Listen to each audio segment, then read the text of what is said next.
All right, good morning. We're going to get started. Welcome, everybody. My name is Stephen Bliss with the California Budget and Policy Center, and welcome everybody to Making Ends Meet, Policy Prospects This Year and Beyond for Promoting Economic Security in California. We're really glad you could be here. Today's event, as you might know, is a two-part event. In the morning, you're going to hear from our team of analysts talking about the governor's May revision that came out about 10 days ago, and also the state of the current budget debate here in Sacramento and what might be emerging from the legislature and what key issues might be shaping the budget debate as we go forward. I want to say a couple things about just some housekeeping notes before we turn things over to the panel. In terms of question and answer, there will be time for Q&A from the audience after in both parts of the event. This first part will go till 10:45. We'll take a 15-minute break, and then we'll come back with the Making Ends Meet panel starting at 11. There'll be time for Q&A at the end of both presentations this morning. But if you have like a really burning question that you want to interject in the middle of the presentation, just raise your hand. We'll bring you a microphone. A couple other quick notes. Everybody that registered either to be here in person or to join us via webinar will get an email with the slide decks from today and also with a link to the video recording of today's event. And then just a quick note for those of you who are joining us via webinar. We have about 150 people registered from around the state to join us online today. If you're listening via webinar, you can pose questions either by tweeting them to us at #PolicyPerspectives or by posing those questions via the GoToWebinar Q&A setup, for those of you joining online. With that, I want to turn things over to our panel, and to get us going with our discussion of the May revision and where things stand with the state budget debate is Scott Graves, our Director of Research. Scott. Well, thank you, Stephen. Good morning. It's great to see the Budget Center faithful in the room and to know that you all are online checking out what we have to say. We'll go ahead and flip slides here. What I'm going to do for a few minutes is just sort of set some context and top lines for thinking about the May revision, and then after that I'm going to turn it over to my brilliant colleagues to my left here who will delve into some of the details. At the end, we'll come back around and go higher level before we open it up to questions to you in our live audience as well as online. So next slide, please.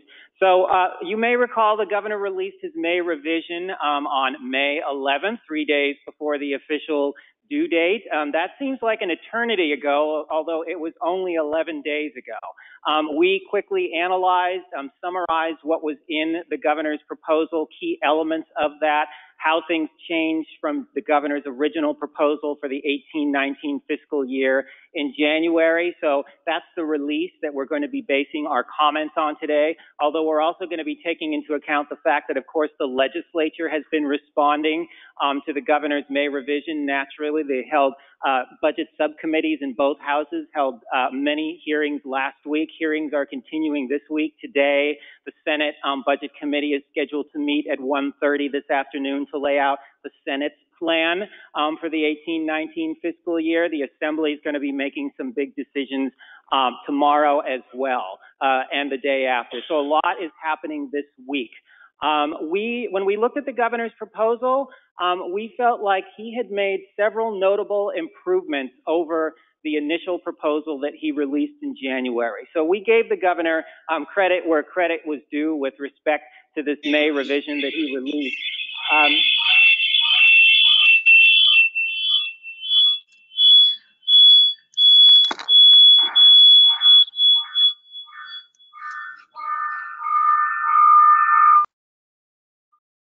That could have been a transmission from another planet, I'm not sure. Okay. Or maybe that was the governor's staff, I don't know. So he wants to leave it at, he made several improvements. Okay, so we acknowledge the governor did make improvements in his May revision, but we also feel like given the state of the economy, given the state of revenues, we're going to be talking about how revenues are coming in much higher than expected, that there's definitely room this year for the state to make additional investments in Californians across the state. So that's sort of the key focus of our analysis and where all of our everything that we're going to say from here on in kind of flows from that baseline. Next slide. Other way. Thank you. So just some of the context here, just to highlight for you, so we're all on the same page. We're in a very good place, as I said, in terms of revenue. Some of you, if you were around 8 to 10 years ago, you'll remember that by the time we got to May revision, revenues were down relative to what we thought they'd be in January, and the governor was proposing massive cuts. We're not in that place this year. We're in a very good place, probably about as good as it gets. In a budget debate around May, because revenues are substantially higher than the governor projected. So we're in a good place. At the same time, we know that many of the reductions that were made several years ago as a result of the Great Recession that caused massive state budget shortfalls, those cuts in many cases still remain in place. There's been some building back for some programs, but many services and supports are operating at diminished levels compared to where they were in 2007 and prior years. And this includes our 23-campus California State University and the 10-campus University of California, which are also feeling the ongoing effects of decades of state underinvestment in those institutions. And while many Californians are doing well in this economic recovery, that's clear from the fact that revenues are coming in much higher.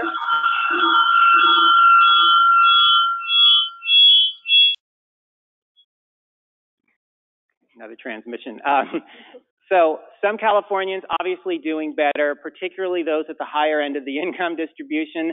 Lower income Californians, middle income Californians, there are still a lot of people across California who are struggling to make ends meet, which also I hope you're going to stick around for. That's a little plug for the part 2 of our presentation today, where we'll be talking about what we can do to help Californians make ends meet. Next slide. We always have to focus on what's going on at the federal level. Of course, the Republicans managed to pass a major tax plan last December, the implications of which aren't totally understood, but the long-term impact of that tax cut will be playing out across the next several months and years. And there's also always the possibility that Republicans in Congress and President Trump will attempt to enact some pretty significant cuts at the federal level. There's been a lot of noise along these lines. It's not clear really how much they're going to achieve, particularly prior to the upcoming November election, especially given the razor-thin majority that Republicans have in the U.S. Senate, which makes it difficult for them to pass major policy proposals. And also, we always have to keep a focus in California on our initiative process. This promises to be another blockbuster year in terms of the types of measures we, the people in California, are going to see on the ballot this coming November, some of which will have implications for the state budget. For example, California realtors have a Prop 13 related measure that would make it very easy for Californians age 55 and older to carry their current property taxes with them to any new home purchase that they make, regardless of how expensive that new house is. That could have billions of dollars in impact on the state budget. There's also going to be an attempt to repeal the gas tax that the legislature and governor approved last year, and which is in its first year of implementation. That would have an impact on the state's ability to fund much needed transportation improvements in the coming years. Next slide. So just before we jump into some of the details, I just wanted to go over 4 top lines here. The first, naturally, is about revenues. Just the number here is, according to the governor's bean counters, California can expect to see $8 billion more in revenues relative to what the governor projected in January over a 3-year period. It's called the budget window, last year, this year, and the coming year. So that's very significant. That's $8 billion above where the governor thought we would be just a few months ago. Not surprisingly, if you've been following the state budget process for the last few years, the governor wants to squirrel away most of these new revenues in reserves, including optional deposits into our state's rainy day fund that is not required by the state constitution. The governor also makes some one-time investments above and beyond just providing the current level of services in the budget, including a big investment in infrastructure, some one-time spending to address homelessness, and also some new spending to beef up services for Californians with mental illness. But at the same time, the governor's May revision makes no new investments in several key services and supports that really are critical to helping lower-income Californians and middle-income Californians deal with California's high cost of living. This would be, for example, our CalWorks Welfare to Work program, cash assistance for seniors and people with disabilities through SSI-SSP, efforts to address our state's housing crisis, and affordable child care options for Californians who need a safe place for their children to be while they are at work. So with that, we'll advance to the next slide, and I'm going to hand it over now to my colleague, Alyssa Anderson. Okay, thank you, Scott. So I'm going to talk a little bit more about revenue, proposal to be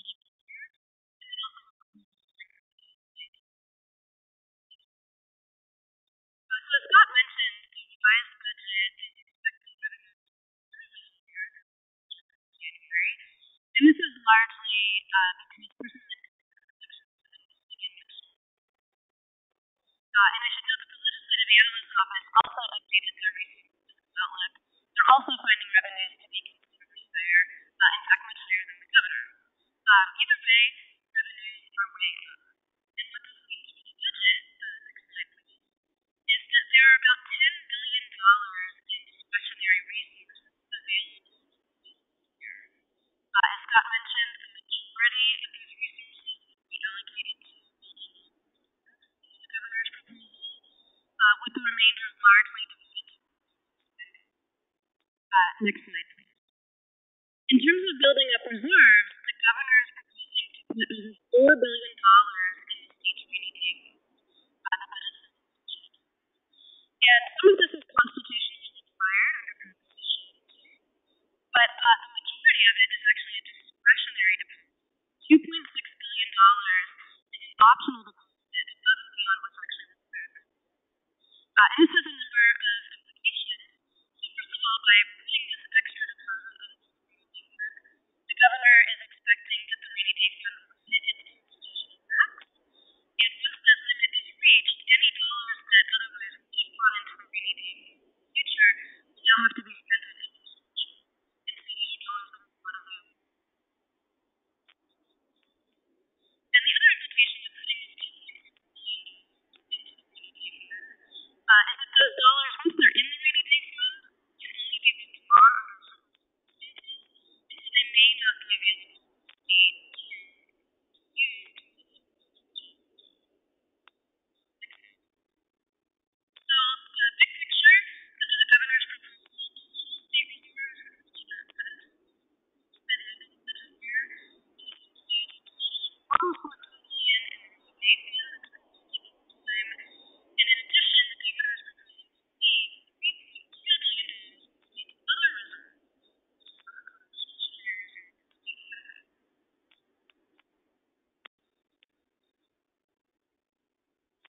I'm going to turn now and talk a little bit about the tax credit.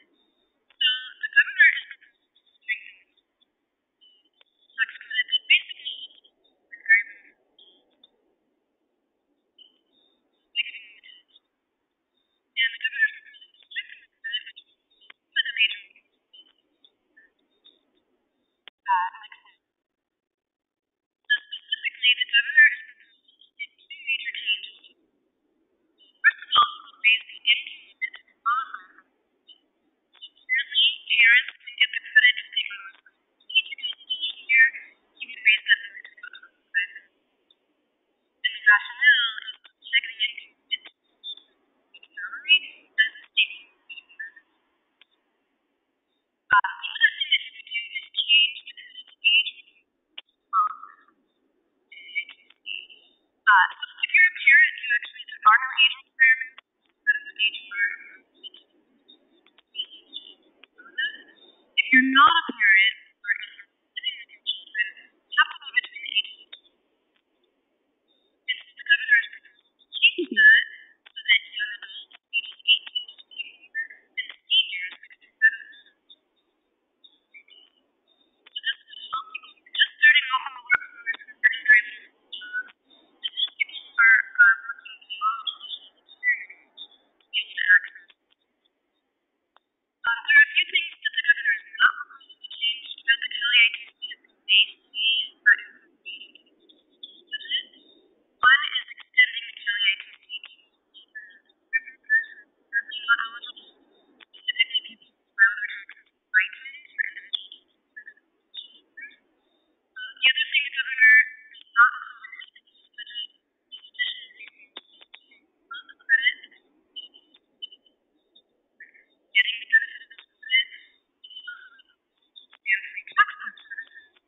is really important because many people get this very relieving. It can help many people. The assembly yesterday your budget, and the Senate later today what they want to do. It looks like they're very interested. Outreach and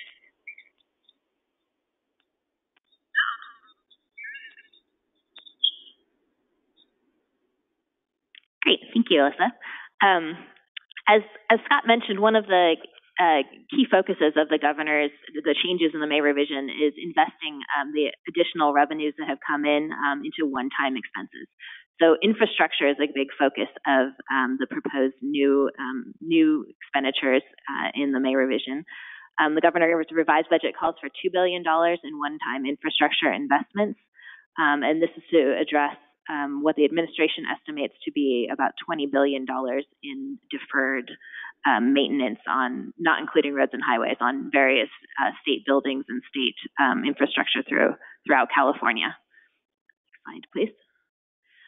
So specifically, the governor's prioritizing investment in state office buildings in Sacramento, as well as buildings in the California State University and University of California systems. In addition, some investments in state corrections facilities, and then some additional funding for items such as flood control, levee improvements, courts, state hospitals, and state park facilities. So a broad array of state infrastructure that would receive additional one-time investments to upgrade, address needed deferred maintenance. Next slide, please.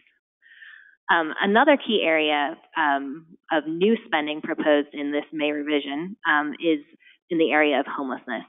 So overall, the governor proposes spending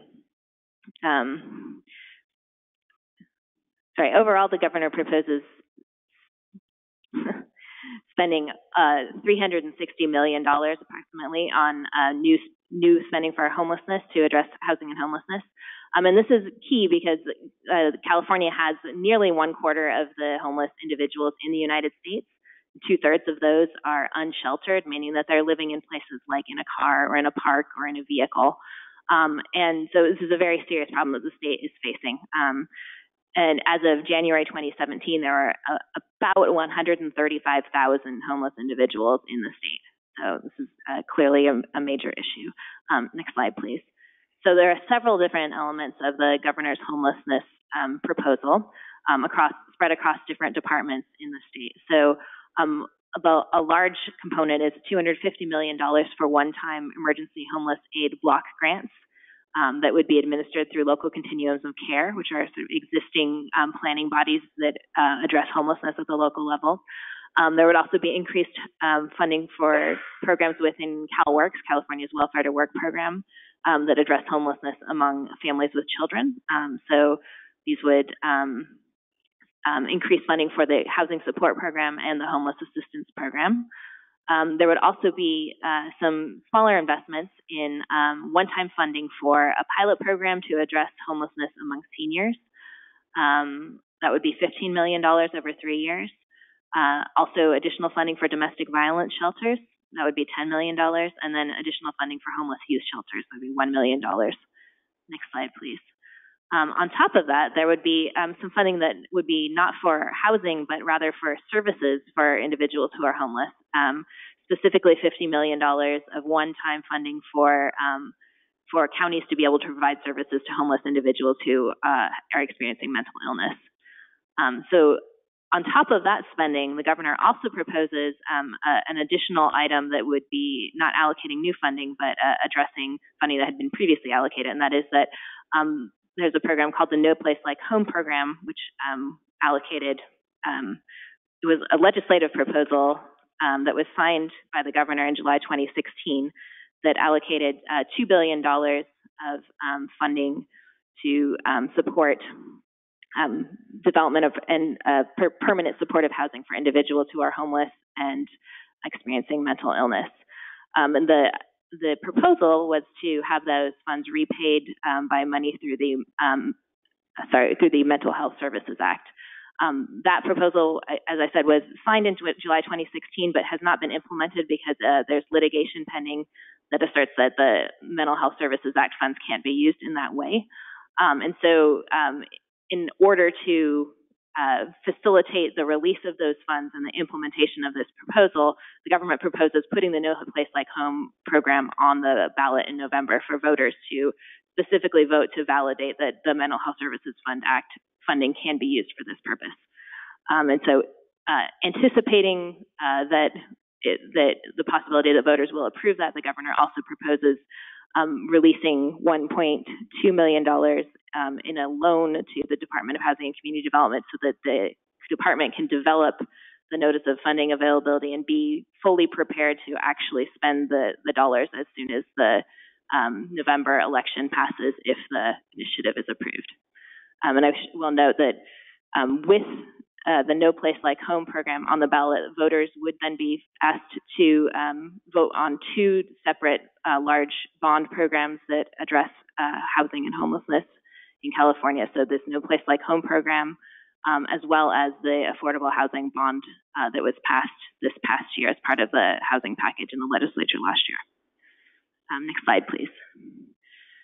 So this homelessness area is a very significant area for new investment identified by the governor in the May revision, but it is also the case that this investment is significantly less than some of the proposals that the legislature has been considering to address affordable housing and homelessness.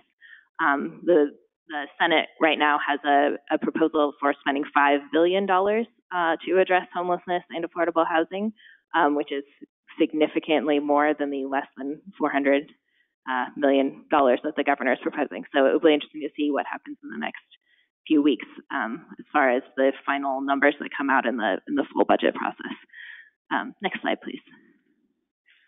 An area where there are no changes in the May revision is in the area of support for immigrants in California. It's important to note California has a very large share of immigrants. Nearly a quarter of the state population, more than a quarter of the state population are immigrants, and they make up a third of the state workforce. So this is a critical part of our community and population.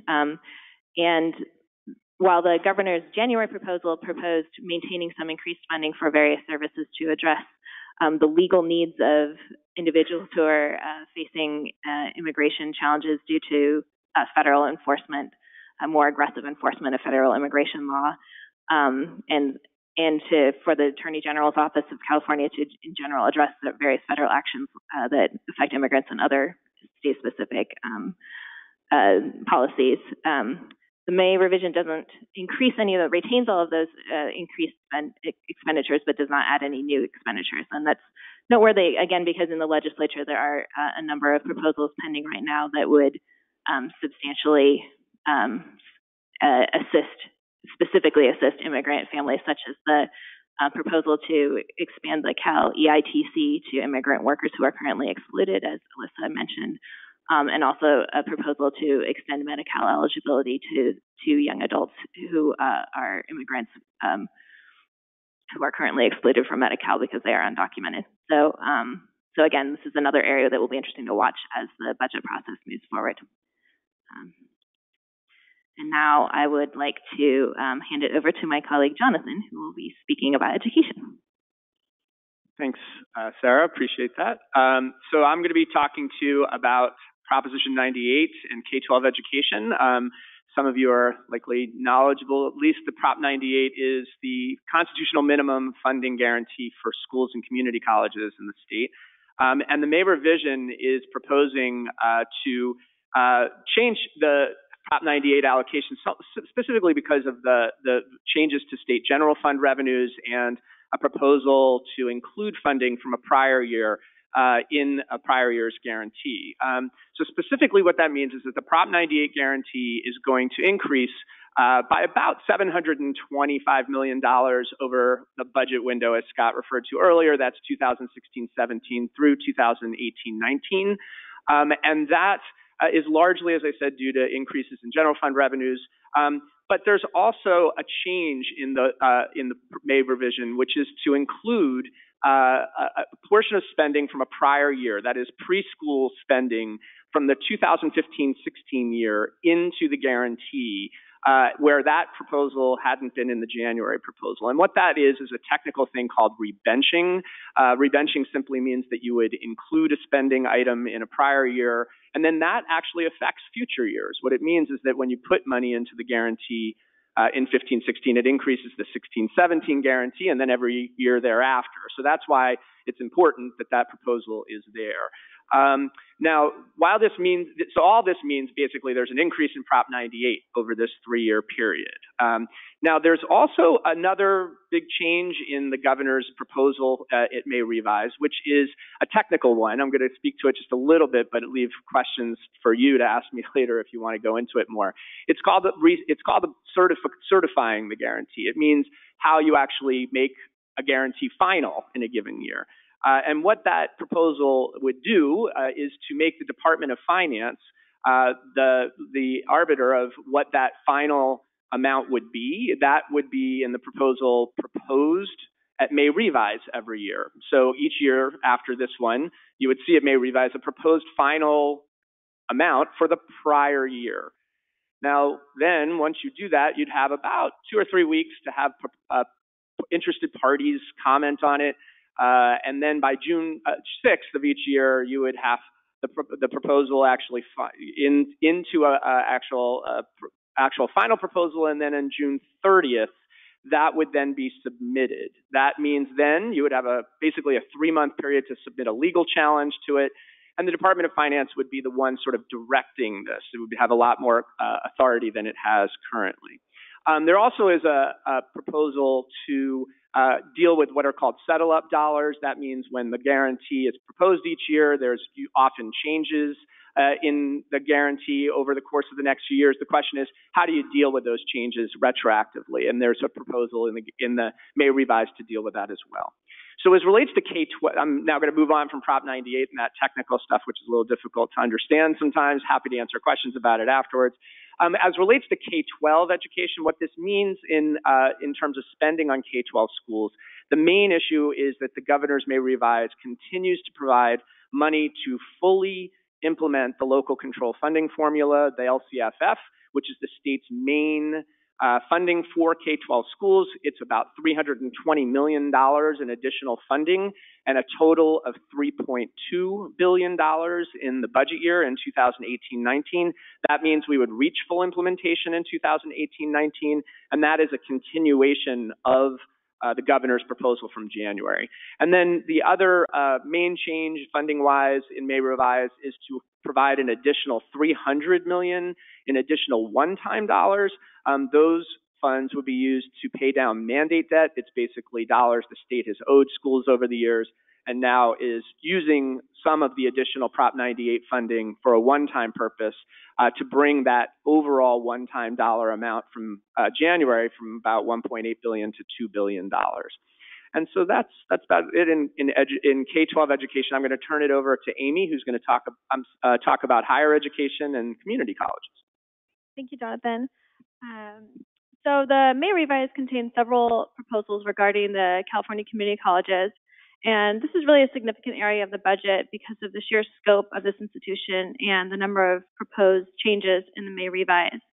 So the two main areas regarding community colleges that are offered in the May revise is adjustments to the governor's new funding formula and as well as his new fully online community college. So next slide, please. The May revise offers, so in January, the governor suggested a new funding formula for the community colleges, and this is based off 3 grants. There's a base grant, a supplemental grant, and the student success incentive grant.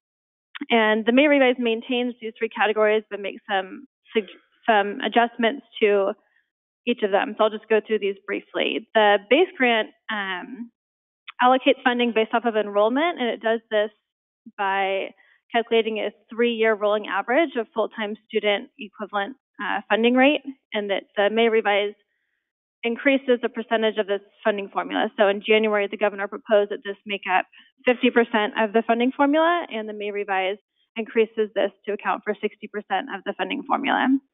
The second part is the supplemental grant, And this is, as you may have guessed, a supplemental funding for districts based off of the number of students who are Pell Grant recipients, the number of students who are 25 years and older and receiving a need-based fee waiver, as well as the number of undocumented students who are qualifying for resident tuition.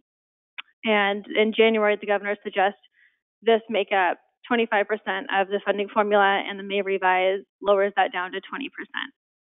The third part of the funding formula is the Student Success Incentive Grant. It's kind of a mouthful.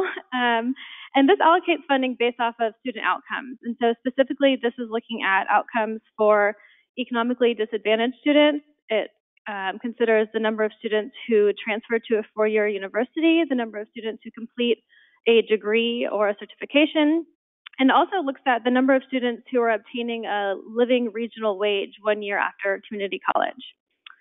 And then the one last thing I'll say on the community colleges is in January, as you may know, the governor proposed creating a brand new fully online community college that's separate from the 114 existing colleges.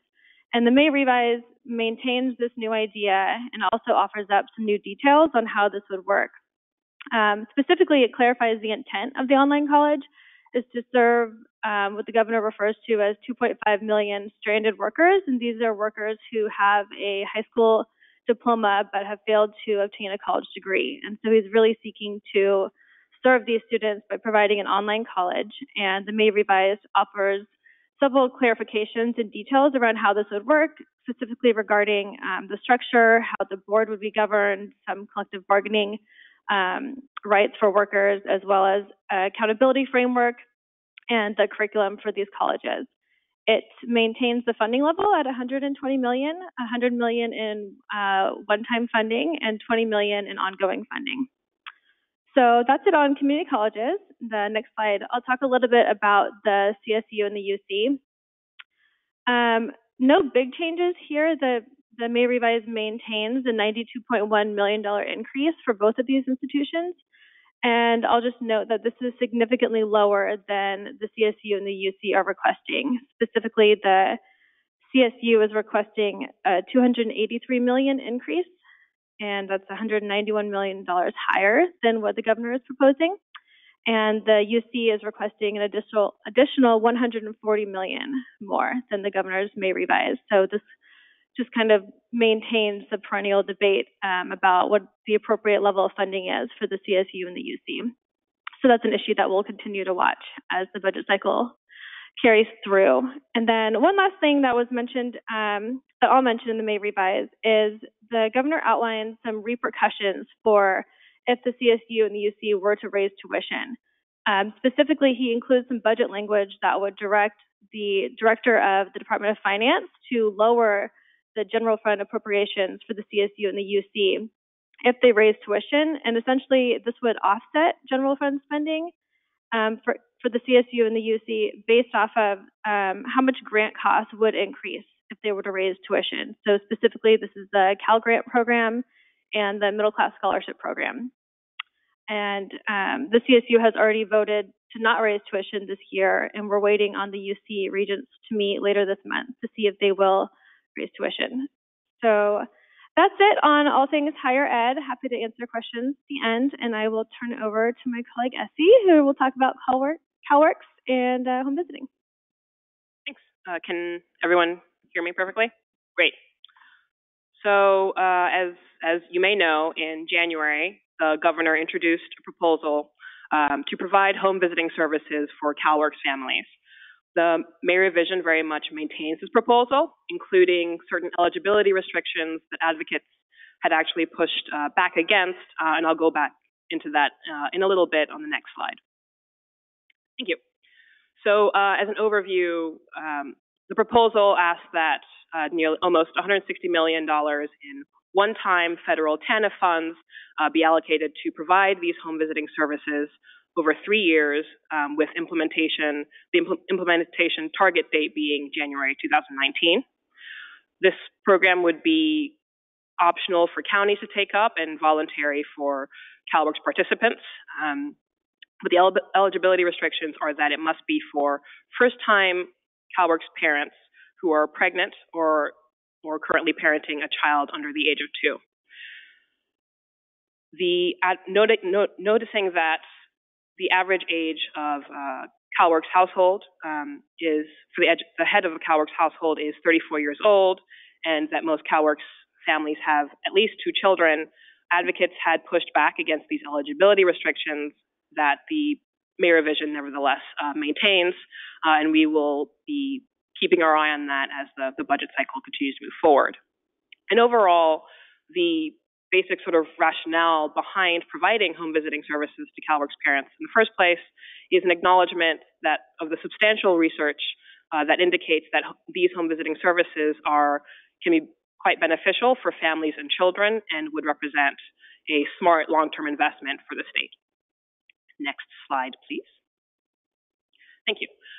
So in the world of early education and childcare, we see that though we have had recent increases in our state's childcare system, nevertheless, we are still about 67,000 slots lower than where we were compared to before the Great Recession.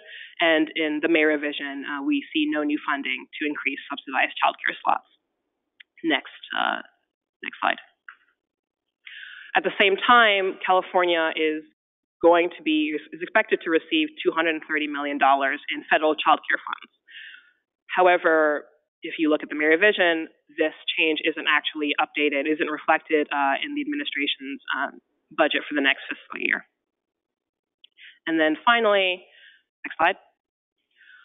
We also want to highlight, as has already been mentioned, is that the May revision really otherwise doesn't make any new investments in CalWORKs cash assistance. So it does not propose to fully reinstate the state's cost of living adjustment, the COLA, nor to otherwise increase the CalWORKs grant.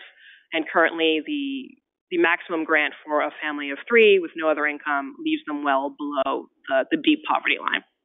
And then similarly, for the state's portion of the SSI, SSP, income support for seniors and people with disabilities, the May revision proposes no increase to the SSP state portion of that grant, which leaves it very much frozen for yet another year.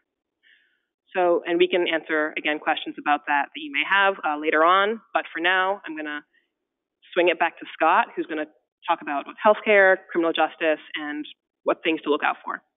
All right, thank you, Essie. So, yes, I'm going to close it out here before we get to your questions, including from those of you watching online.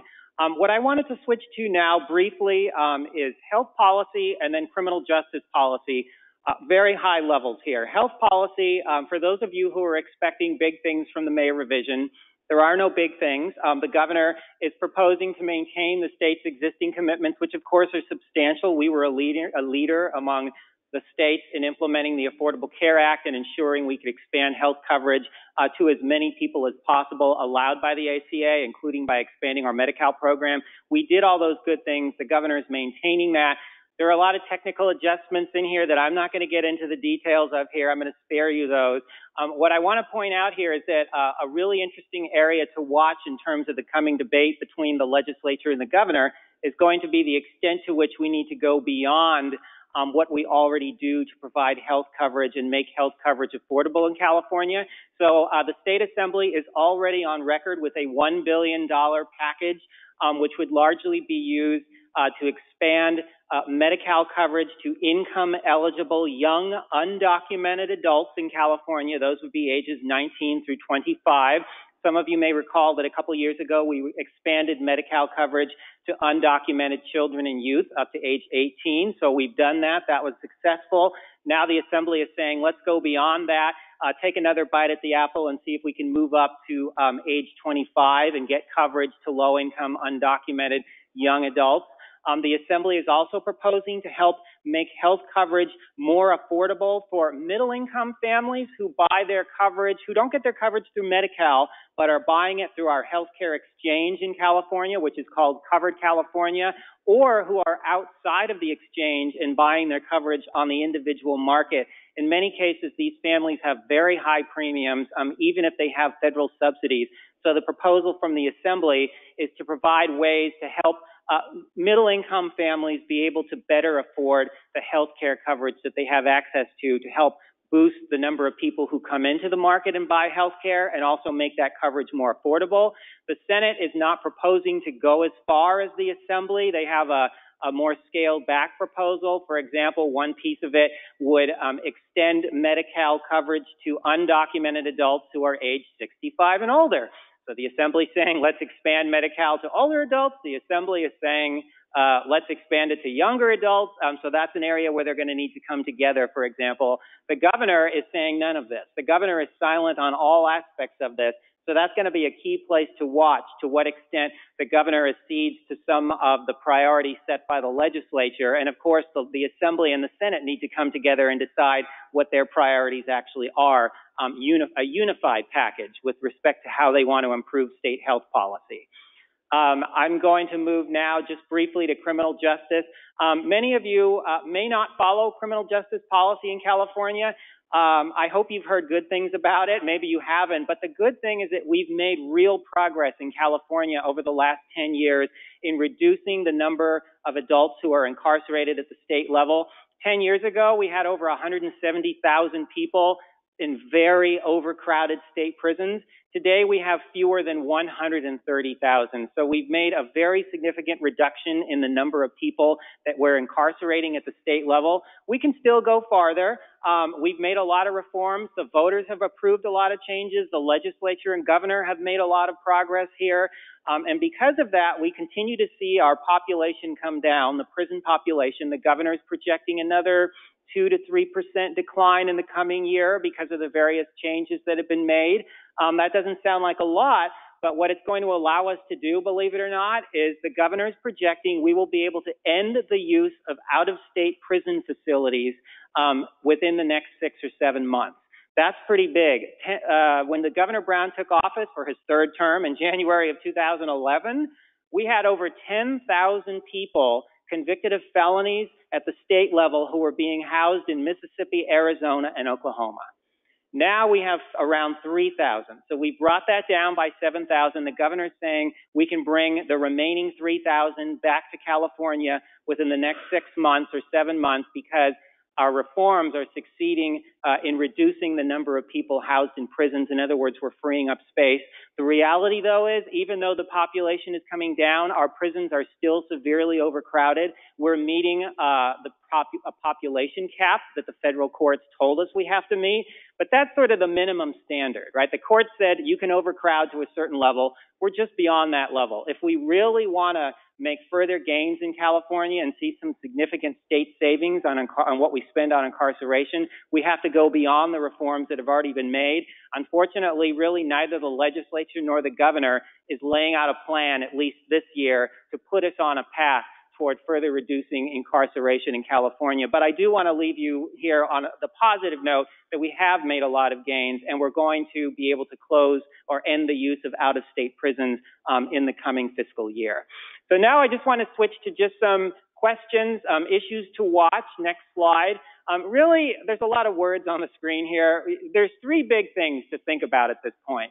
The first one is the revenue number. Until the governor and the legislature agree on a revenue number, we don't really know how much we have to spend in the coming fiscal year. Basically, these are based on projections. No one's going to hit it on the mark. They're all going to be wrong. The question is, who is going to have the upper hand here and get to say, we're going with my revenue estimate? If you've been following this closely for the last several years, essentially the legislature, for the most part, has been adopting the governor's revenue estimates for the coming fiscal year. So that's possible. It doesn't mean that's going to happen again, but that's a key issue to watch. What are they going to agree on over the next couple of weeks in terms of the amount of revenues we have to work with when we talk about spending additional budget categories in California? A second thing we need to watch is what are the Assembly and Senate plans here, right? They're moving toward adopting their own plans, but they also need to have a unified approach. that at some point they need to come together and decide what do they really want to do, what are they really going to prioritize when they go into those final so-called big three meetings with Governor Brown. They can't put everything on the table. They can put their top priorities on the table. What are they going to set as their top priorities when they go in and meet with the governor and say, this is how we want to change your May revision for the coming fiscal year? That's what the legislature is working on now. What are they going to do with the Cali ITC? How much are they going to devote in additional resources to trying to address our state's housing affordability crisis? Jonathan talked about the certification process. What do they think about that? Next slide. We've also got, we've got a deficit in terms of child care slots available for working families. Legislators want to bump that up. Is the governor going to go along with that? And what's an appropriate level of funding? They need to think about that. They're also going to make proposals related to boosting support for CalWORKs and SSI, SSP recipients. These are some of the lowest income families and individuals in California, and they've been paying the price for past budget cuts for several years now. There's already a big proposal on the table from the Assembly to make big new investments in CalWORKs cash assistance. The Senate and the Assembly are likely to make big proposals with respect to SSI, SSP. Where does the governor stand on those? We don't know yet. And then, as I mentioned earlier, there are going to be proposals that the legislature will have to agree on its approach to health care, right? The Assembly wants to have $1 billion additional investment in health care expansions and affordability. The Senate is much lower. Where do they come together? And then what is the governor's approach to what they put on the table? So I'm going to leave it at that. And what I want to do now is move toward questions from the audience, including those of you online. In fact, I already have some questions from those of you online, but I wanted to give those of you in the room an opportunity to ask any of us a question that you may have on your mind at this point. We've got about 20 minutes. We're going to close out this session at around 10:45. So I think that leaves us plenty of time for Q&A. And I will go ahead and take our first question from in the room. And please identify yourself before you ask your question. Thank you. Hi, I'm an advocate, Jeff Tartagia. I like attending, and I actually probably have a question for each of you, so you have time to think about it. But I'll start with, I believe Scott right there is Scott, there is a $350 million for 2 years dealing with the correction department. There is a $500,000 that dealing with in reticence program through here, and I see nothing at all for probation at all dealing with this. And you've heard a number of the statistics going on dealing with law enforcement, I believe. That's the question for you. Give it some thought through there and see if anywhere in there's a good answer, a good question. Because I think when we do the correction office, that seems to direct what's going on, advancing with the rest of, should we say, inflation and other policies going on through there in the direction that heads the economy and what else is happening. To the person that deals... Hi, I'm sorry. I am going to attempt to answer that. I'm not entirely clear what the question was, so I'll say that first. And I also want to say, everyone, please, one question per person. I want to give everybody a chance to ask questions, so I can't let one person ask 7 questions. Thank you. So if we could get a very quick clarification on your question, I think it had to do with funding for... Law enforcement in the May revise, I believe it's $350 million, has been directed to the should we say, correction officers in there in the May revise for the next 2 years. There's nothing dealing with the recidivism and what's going on where you talk about the population of being now trying to get it under 100,000, and yet it's the population for, we'll call it parole, is now over 500,000 people that are being monitored and checked. And as far as I can see, there's nothing in there for probation. Okay. That is a good question. I'm going to have to say that it may be a little too far in the weeds, at this point. Please follow up with me after. One point I'm going to make is what you hear about corrections is often true. That the problem with correction system, the problem, if we put it that way, is that it is a very expensive system to operate. So what you may be referring to, and there was a Sacramento Bee article yesterday that the governor has proposed, or it's already happening, increases in salaries for correctional officers. Now, they walk a tough beat. Not many of us would want to work in a state prison, so no one's saying this is an easy job. But to the extent that we have a very large number of people working our correctional system, there will be constant cost pressures, salary increases, benefit increases. The only way we can address those is by reducing the size of the corrections footprint on the state budget, and that will allow us to make a wiser use of those resources over time. That requires a plan. There's no way to snap your fingers and reduce spending on our correction system by $1, $2, or $3, or $5 billion overnight. So I'm sorry, I'm probably a little bit more general here than you wanted to, but if you want to get into details, please follow up with me. Stephen earlier did, can I switch to an online question, and then I'll come back to those of you in the room. Stephen earlier handed me a question that somebody online asked.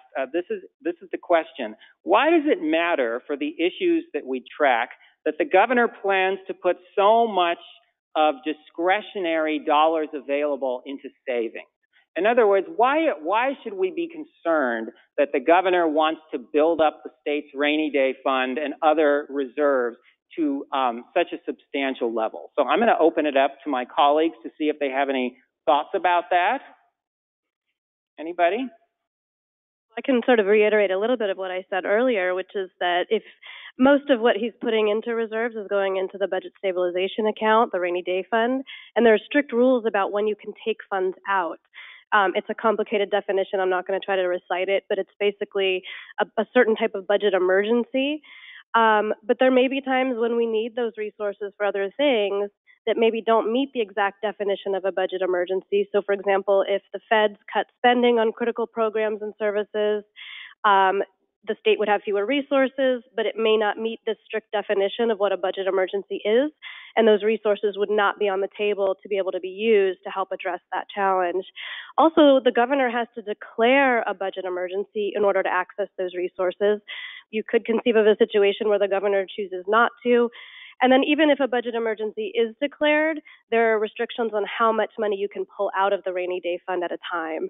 So I'm being somewhat general there, but basically by putting the money into this specific fund, there's restrictions on how you can use it. There aren't restrictions on the discretionary reserve, where the governor is proposing to leave $3.2 billion. But you can't really build that reserve up very high, because once it reaches a certain level, it automatically triggers a reduction in the sales tax, and it sort of automatically draws down revenues from that discretionary reserve. I would just add another issue with it is just the opportunity cost, I guess, is that by choosing to put extra, we already have a required amount that is required to go into the rainy day fund. So that is, that was approved by the voters, and that will happen automatically. By choosing to direct additional funding into these reserves and rainy day fund, that means that those monies will not be spent to invest in Californians who may need investments now, and those can be investments that would have payoffs for the state over the long term. So things like investing in quality early childhood education. That will build the workforce of the future for California. Investing in income support for very low-income families and very low-income individuals who really have not seen, the benefits of the economic recovery that other families had. So I think there is a case to be made for that there is a real payoff to those kinds of investments, besides the human need that it would address. And so if you choose to spend extra money directed into the reserves, then you can't make those kinds of investments now, which could be beneficial. Thank you, Alyssa and Sarah. I did see, I saw a hand right here earlier. We'll take a question if you get a microphone. Right up, Kristen, right up here. Oh, okay. We'll come up to you in a moment now. Hi, my name is Thuy Nguyen. I'm with Caltrans, and I have a question for the lady in black from the left. And this is in regards to the proposal for the government proposal for the UC and the CSU funding.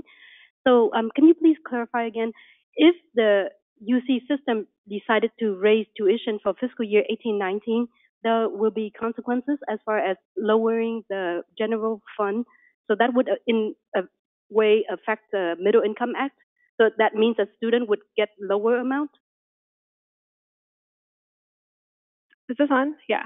So yeah, the question about how the governor's revision chooses to handle any tuition increases. So he's suggesting that if the UC and the CSU were to raise tuition in the 2018-19 year, he would essentially lower their general fund allocation by the same amount that the middle class scholarship and the Cal grants would increase. So those are guaranteed programs. So if tuition goes up, the Cal grant program and the middle class scholarship program automatically goes up. So students are covered no matter what.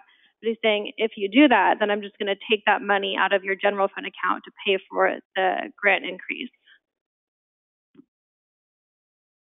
Thank you. Okay, another online question here. I'm going to toss this one over to Jonathan, our K-12 expert. Someone wants to know, what is the general recent trend for K-12 spending in California, and why is it moving in that direction? So the general trend is up. There is increased spending not only through Prop 98, but it's also reflected in per pupil spending. And the trend over the last 5 or 7 years is significant increases in overall spending on K-12 education. And the question was, why is that the case? So the reason that that's the case is that we have this constitutional minimum guarantee. It is a complicated one, but the bottom line is as you see general fund revenues increase, you tend to see increases in the Prop 98 guarantee. That is not a choice. It's not something the governor makes a choice about or the legislature makes a choice about. It's simply a calculation that it is determined by a series of tests and other assumptions that are made about revenues each year. And then when those revenues come in as they have come in other words, we've seen significant increases in general fund revenues over the last several years, as Scott sort of outlined at the very beginning of the presentation, is that we're in good budget times. I mean, the fact that we have seen general fund revenue increases and we are much higher today than we were in January in terms of the proposed levels of revenues, then what we're going to see as a result is a commensurate increase in spending on K-12 education and community colleges in the state.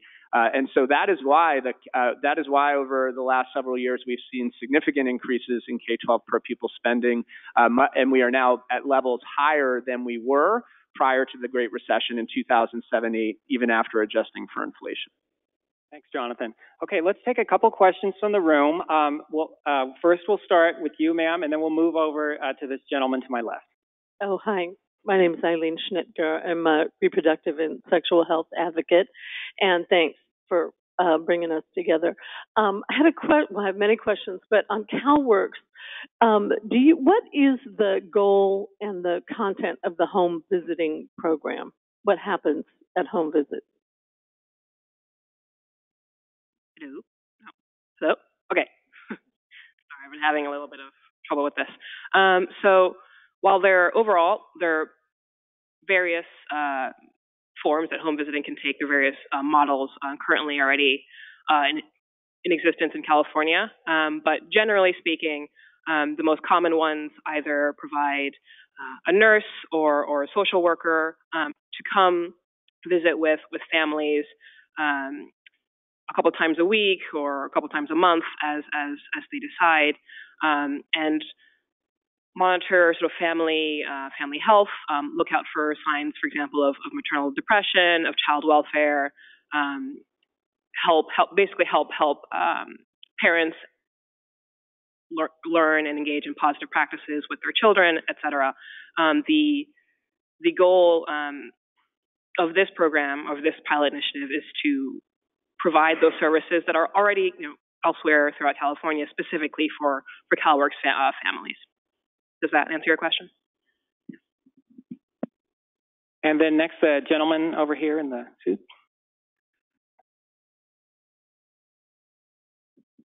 Hi, my name is Ryan Van Dylen. I'm a staffer for the State Assembly. I was wondering if you can give a brief history of the significant legislative budget proposals in the past couple years, their successes or failures, and if you think the fact that this is our governor's last budget, if that would create any more leniency.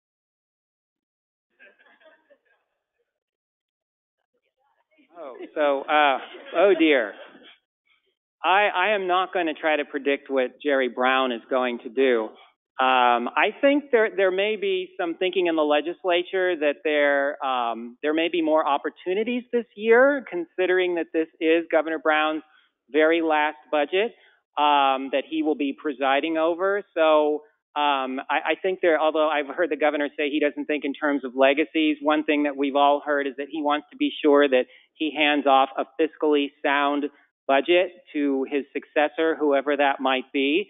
And I think he's already hit that mark. I mean, unless we go into a very deep recession tomorrow, I think it's fairly clear that even if the governor loosens up, as you were saying, a little bit and allows for maybe more spending than he would have in the past, he's still going to be handing off a very solid budget to his successor, whoever that might be. And it's also important to keep in mind, the reason I said the governor is sort of out of the loop after this budget is because at this time of transition, the sitting governor and political operatives will no longer really be in charge of the budget process. It will be the job of the Department of Finance in the coming months to develop what would be considered maybe a plain vanilla type budget that would then be available to the incoming governor in January. So it's not going to necessarily be Governor Brown's vision that is released in January. It's a more plain vanilla vision, and the incoming governor will be able to make adjustments that we'll see a year from now at the new governor's May revision. So, in terms, so what, I'm sorry, I've already forgotten the first, and maybe I'm just stalling for time, but the first part of your question was very deep.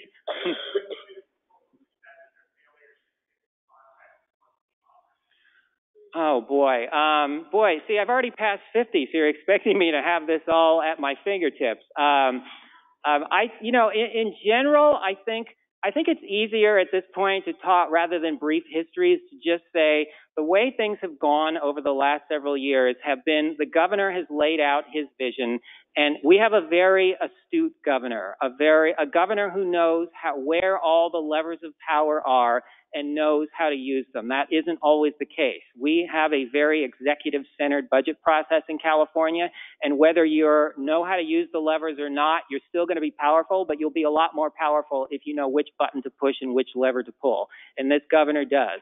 So he has managed to do that, and what typically has happened is the governor will put out a solid May revision that doesn't go very far down the road toward meeting the legislature halfway or even a tenth of the way.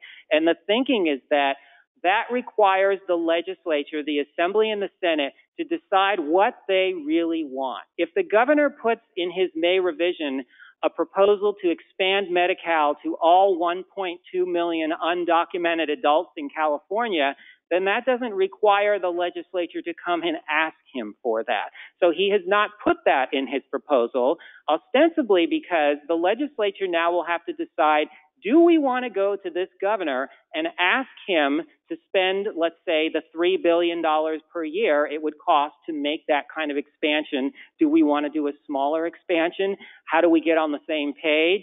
And so it sort of forces the Assembly and the Senate leadership to say, what do we really think is most important, knowing that Governor Brown is not going to accede to every request that we are going to put in our independent expenditure plans for the upcoming fiscal year.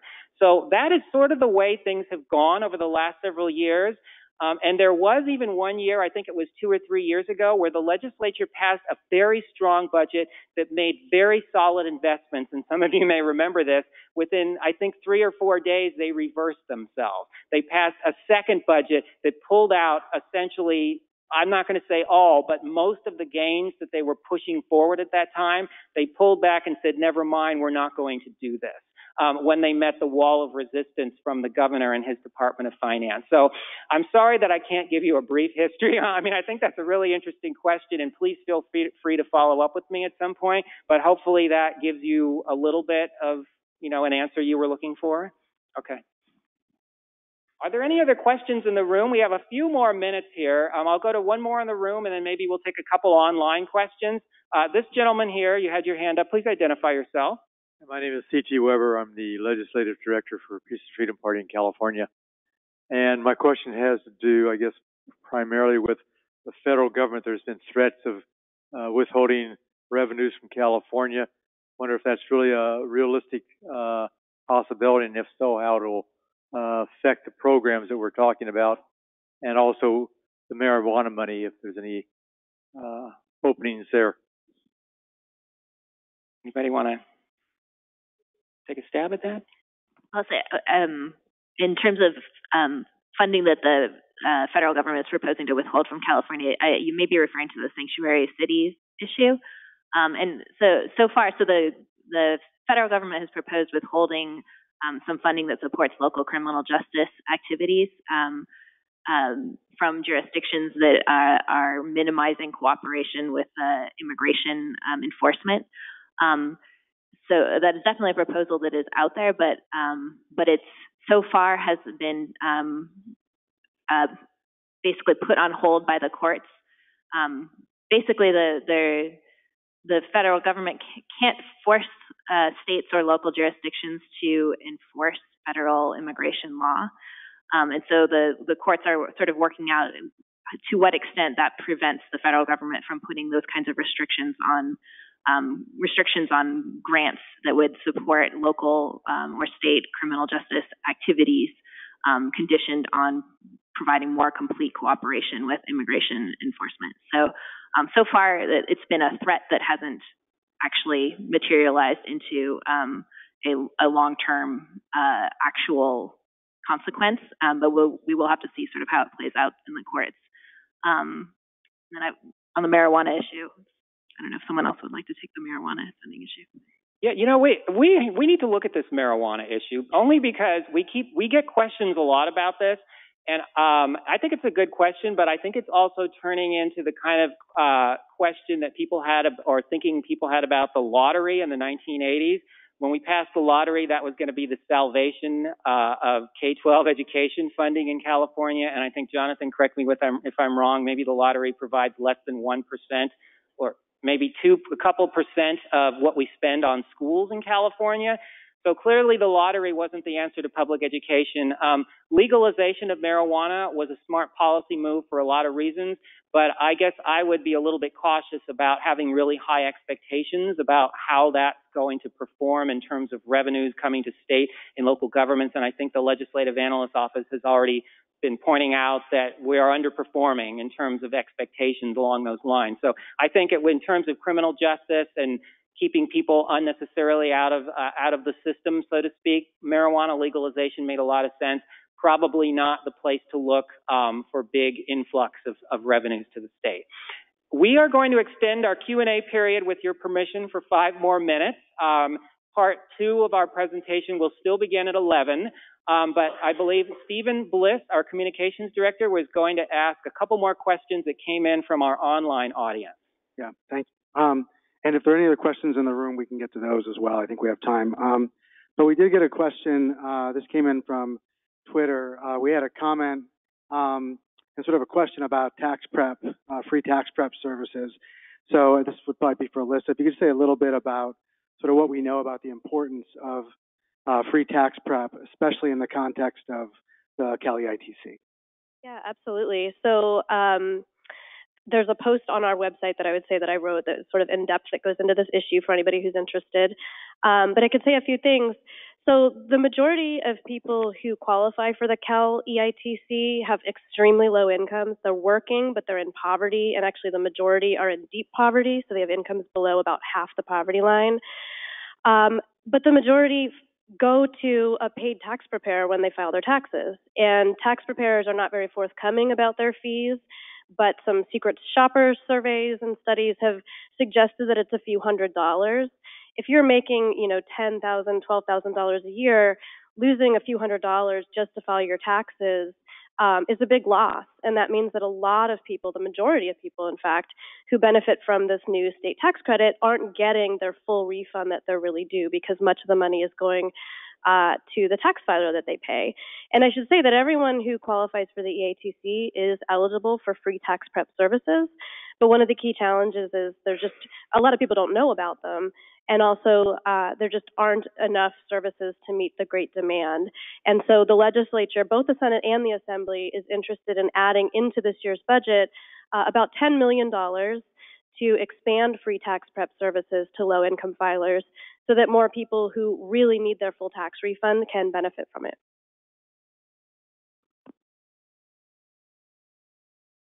And we have one more from online, but I want to go to the in-person question here as well.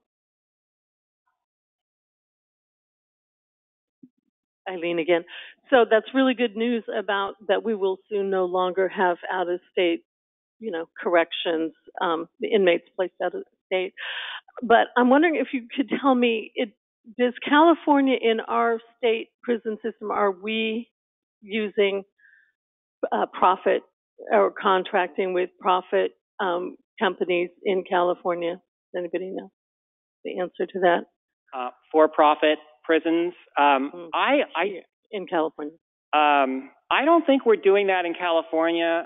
If anyone watching online knows that I'm incorrect, please tweet at us.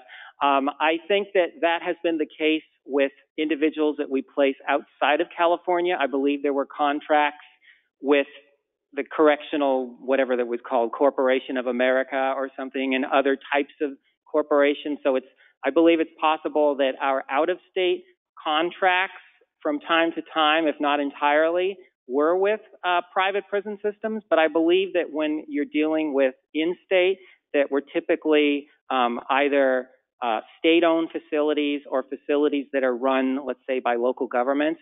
It's possible that there's a small component related to private prisons, but I'm not sure about that. Thank you.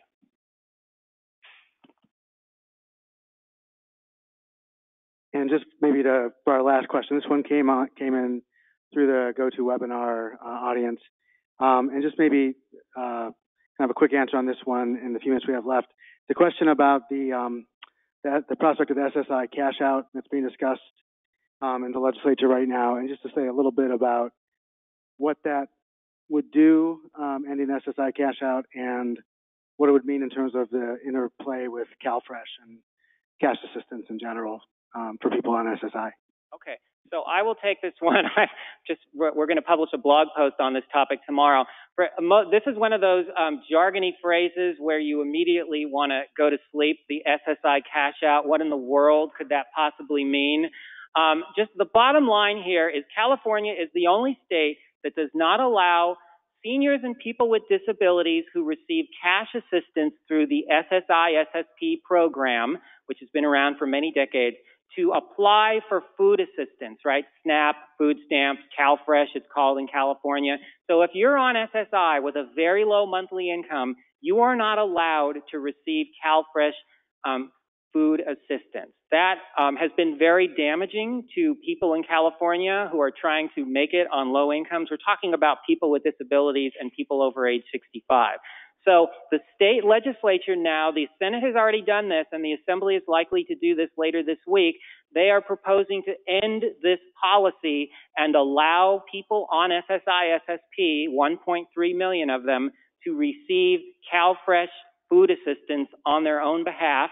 Naturally, it's more complicated than it sounds, and I'm not going to get into the complications, but there will be a relatively small state cost associated with making this change, maybe in the range of $120 to $130 million per year ongoing, to help ensure that these very low-income seniors and people with disabilities can access food assistance.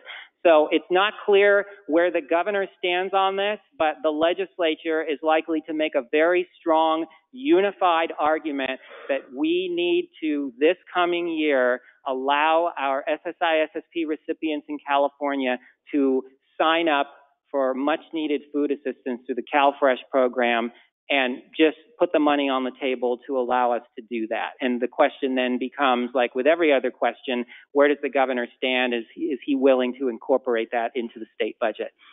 So I'll go ahead and leave it there. I want to thank everyone in our online audience and here live with us today for participating with us. And I also want to thank my colleagues for their presentations and the information they shared. Please stick around. Our second part, Making Ends Meet, begins in about 10 minutes at 11 a.m. Thank you.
Oh, yeah, that's fine.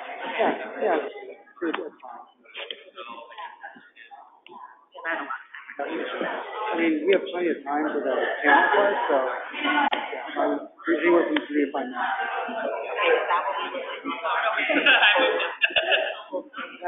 It was very similar to that, without the class. Right, without the class.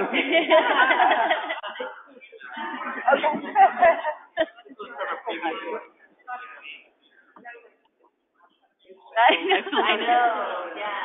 Hello? Okay. So welcome back for part 2. And thanks for sticking with us. We appreciate it. We have, in addition to the people in the room, we have a number of people joining us online as well via webcast. So thanks for being here in person, and thanks for the great questions so far. A couple of quick additional notes, just as a reminder. I mentioned this earlier, but just a quick reminder, everyone who registered either for the webinar or to be here in person will get an email tomorrow with a link to the video recording and the slide deck and the other information from today's event. Also, you probably noticed during the first session that once we get in past the PowerPoints and into the panel discussion, we will have the Twitter handles of the speakers up on the side screen, so feel free to tweet out to people during part 2.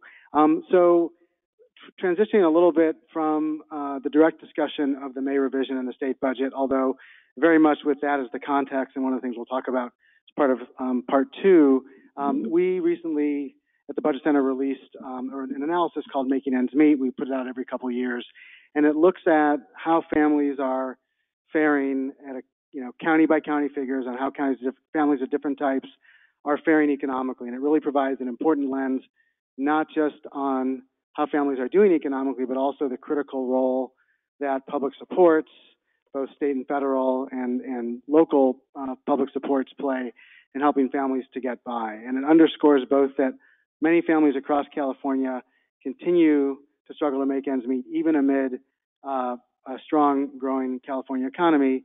And also it points to the critical role of public services and supports in helping families to cover the basics and advance economically.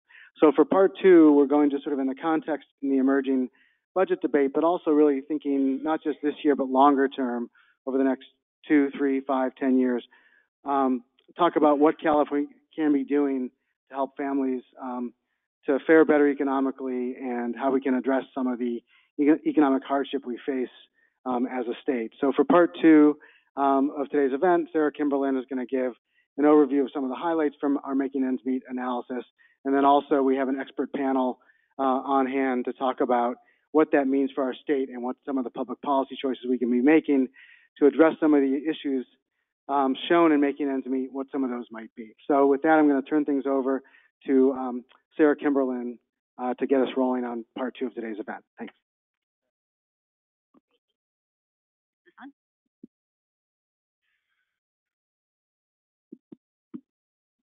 Okay, great.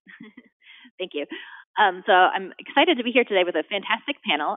Before we get into the panel discussion, I would like to set the stage with an overview of the Making Ends Meet analysis that we've done at the Budget Center recently, which looks closely at the cost of living for different types of families in different parts of California. There are many different ways that we talk about economic security. There's many different ways to sort of think about who are the families and who are the individuals who do not have enough to make ends meet. So we look at things like the poverty rate. We can look at things like the unemployment rate. Each of these ways of looking at economic insecurity, has things that it shows us and things that it doesn't show us. One of the things that the poverty rate does not capture really is what is the sort of basic cost? What are the elements of families' budgets? What is the basic cost to support a family or an individual and meet your basic needs? And that's really the focus of the Making Ends Meet analysis, which I'll be presenting today. Next slide, please. So if we think about the basic strategy that we took in doing this analysis is to look at what are the basic items that every family or every individual needs just to meet their basic needs. And then what are the costs of each of those in each of California's 58 counties? So we're looking at things like housing and utilities, food, clothing, childcare for working families, medical care.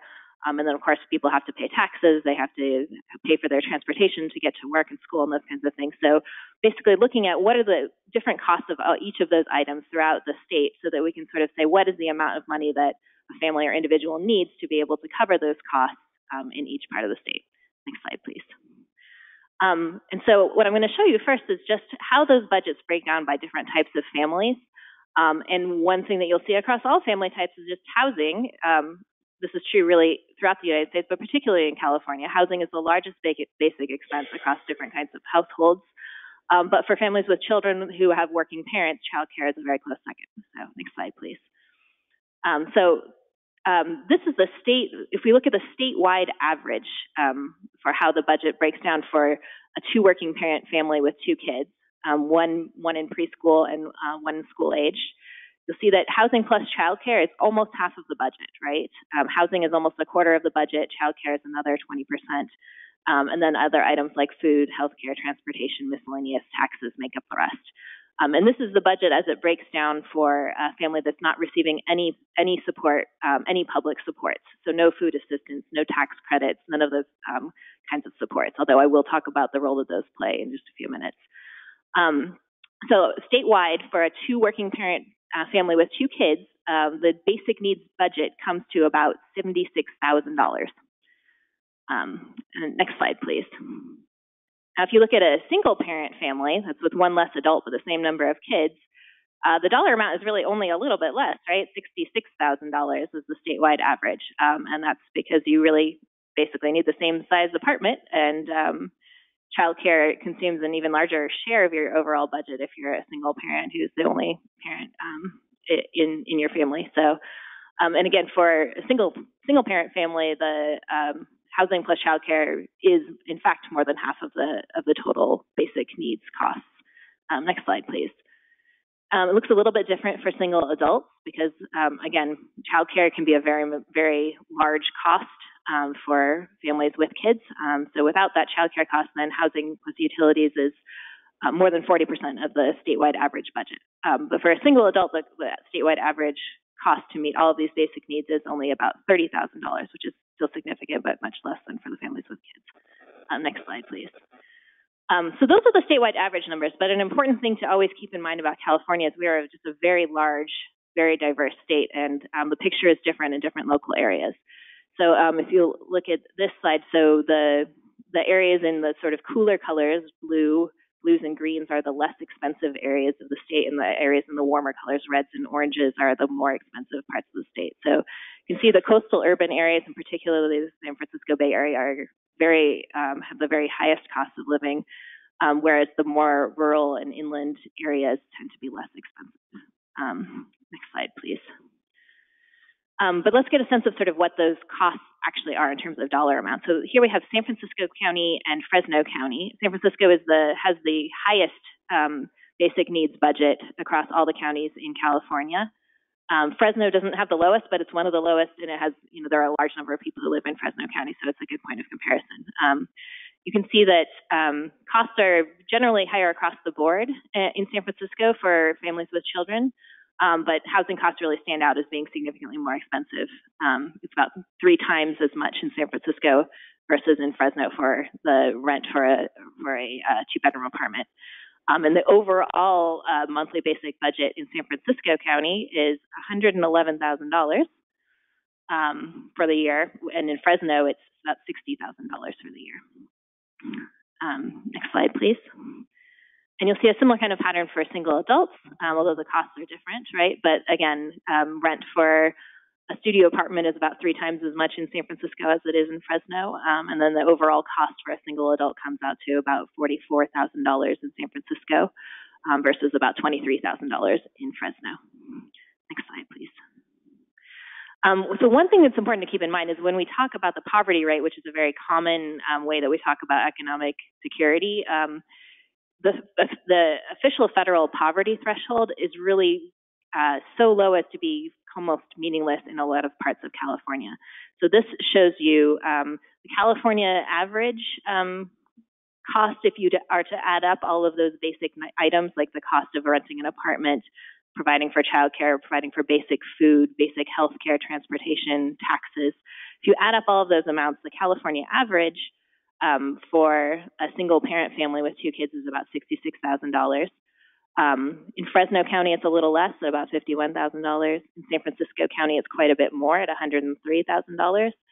But across all of those, you can see the federal poverty threshold. This is the line we say if your family has less money than this, you're considered officially poor in official statistics. It's only about $20,000. So that gets you about half of your rent for a 2-bedroom apartment in San Francisco, with nothing left over for the rest of the apartment, not to mention food, clothing, childcare, all those other basic necessities. So when we think about economic insecurity, it's important to keep in mind the cost of living and the differences in cost of living in California.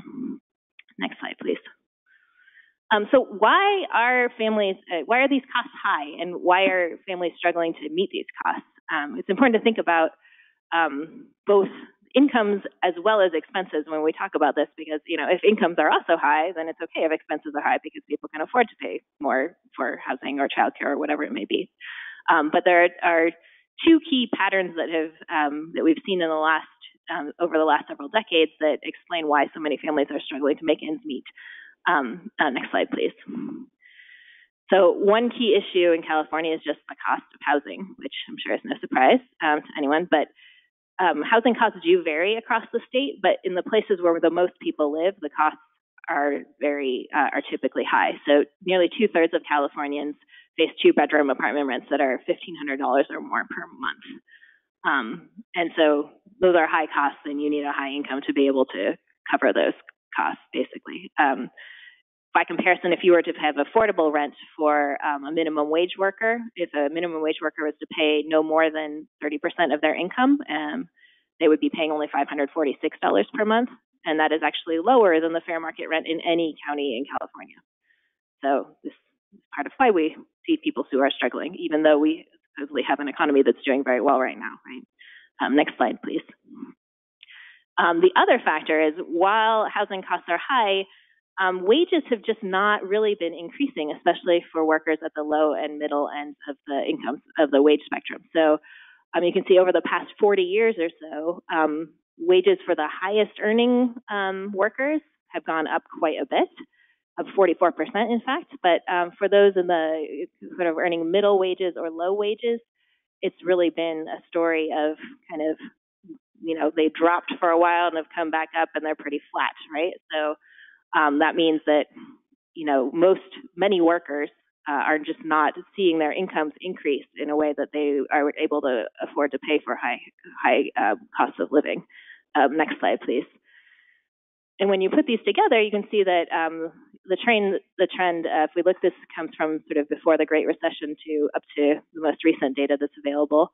Rents have gone up quite a bit, but median annual earnings have not kept up with that increase in rents. So while families and individuals are facing rising housing costs, in particular for rental housing, their incomes have not been keeping pace. So each year, more and more families are squeezed trying to cover the cost with incomes that are not keeping pace. Next slide, please. So what should we do about this? One thing that is important to note is the budgets that I've showed you are the costs that a family and individual would need if they receive absolutely no support, no public supports. But in fact, there are a lot of public supports, so we've made policy choices to provide these kinds of supports at the federal level and at the state and local levels. And these do make a big difference for a lot of families. So I just want to show briefly sort of how those can make a difference for families. So public supports really do help families meet their basic needs, but it's also important to note that they don't go as far in high-cost areas. Next slide, please. So if you look at places where the cost of living is relatively low, for example, this shows Fresno County. So the orange bar there shows earnings for a full-time worker in different kinds of jobs. So a minimum wage worker, a retail salesperson, or a dental assistant. If that is a single parent who is trying to support a family with 2 kids, at those income levels, that family would be eligible for some significant public support. So they would be eligible for things like the federal earned income tax credit, and the refundable child tax credit. They might be eligible for the Cal EITC, for food assistance through CalFresh. They might be eligible for Medi-Cal. All of those things make a big difference in terms of bringing the family's incomes up closer to the level of covering all of the full costs of basic needs. Still probably not quite all the way up there, but at least it gets a lot closer, to what the cost is to provide all those basic items. Next slide, please. In areas where living costs are more expensive, those kinds of supports are still very important, but there is really just often a really large gap between, even after you add, full-time wages plus the supports that a family is eligible for, there's still a big gap between what you need to cover the going rate to pay for things like housing and childcare and food and all those things, and how much income and resources a family can get. And one part of the issue here too is that a lot of the public supports that are available are based on a eligibility that is set at a national level, so it's sort of modeled on typical costs across the nation. And so families in areas where the cost of living is higher, they may not even be eligible for some programs because it looks like their income is too high, because compared to national average incomes, their income is high, but compared to the cost of living where they're living, it's not enough to make ends meet. And also the amount of benefits are also often set at a national level. So, the amount of earned income tax credit that you get doesn't depend on what your local cost of living is, even though you have higher costs that you need to meet if you live in a place where housing is more expensive. Next slide, please. The policy choices that we make do make a difference in terms of how and whether and which families and individuals are able to make ends meet. And there are definitely some key opportunities both this year and over the longer term that can really make the difference. And I want to focus today especially on two key areas of basic expenses and one key population. And we'll get into that more in just a moment. So next slide, please. And it's just sort of a general framework for thinking about how policies can help families make ends meet. There's sort of three basic approaches. So two particularly important approaches. One is just policies can directly reduce the cost of basic needs. So if you increase the availability of affordable housing or availability of food assistance, if you make more child care subsidies available or public health insurance, all of those things reduce the amount of money that families need to pay out of pocket for those specific kinds of things that they need to cover their basic needs. So that's one approach, is reducing the cost of basic needs. The second approach is just increasing families' incomes. When families have more income, then they're more able to afford the cost of things, even if things are expensive. So things like boosting the minimum wage, increasing the size and coverage of the Cal EITC, increasing access to workforce development that helps workers qualify for jobs that pay higher wages. These kinds of things increase the amount of money that families and individuals have so that they can better cover the high cost of living. And finally, within policies that address basic needs and incomes, just accounting for the cost of living when identifying who needs support and how much support they need is also helpful. Next slide, please.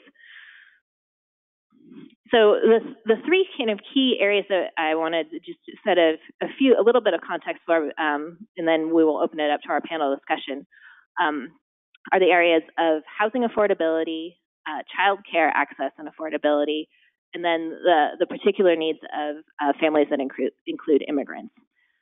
So let's start with just a little bit of context around housing. Next slide, please. As I mentioned before, housing costs are very variable throughout California. So again, the darker areas here show high housing costs and lighter areas show low housing costs. And you can see there's a lot of variation. And again, the costs are highest in the coastal urban areas.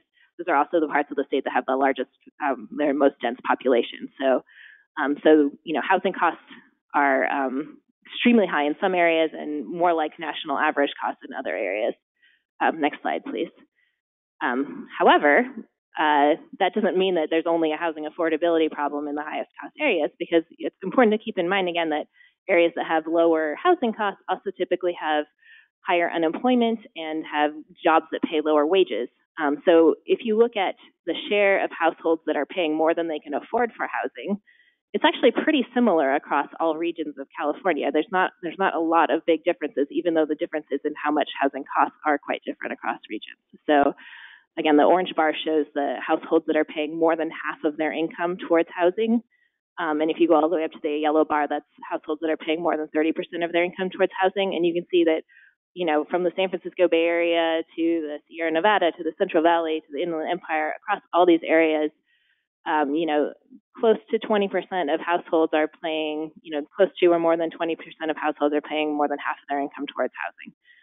So even in places where it's less expensive, that doesn't mean it's necessarily affordable to the people who are living there, earning the wages you can earn while you're living there.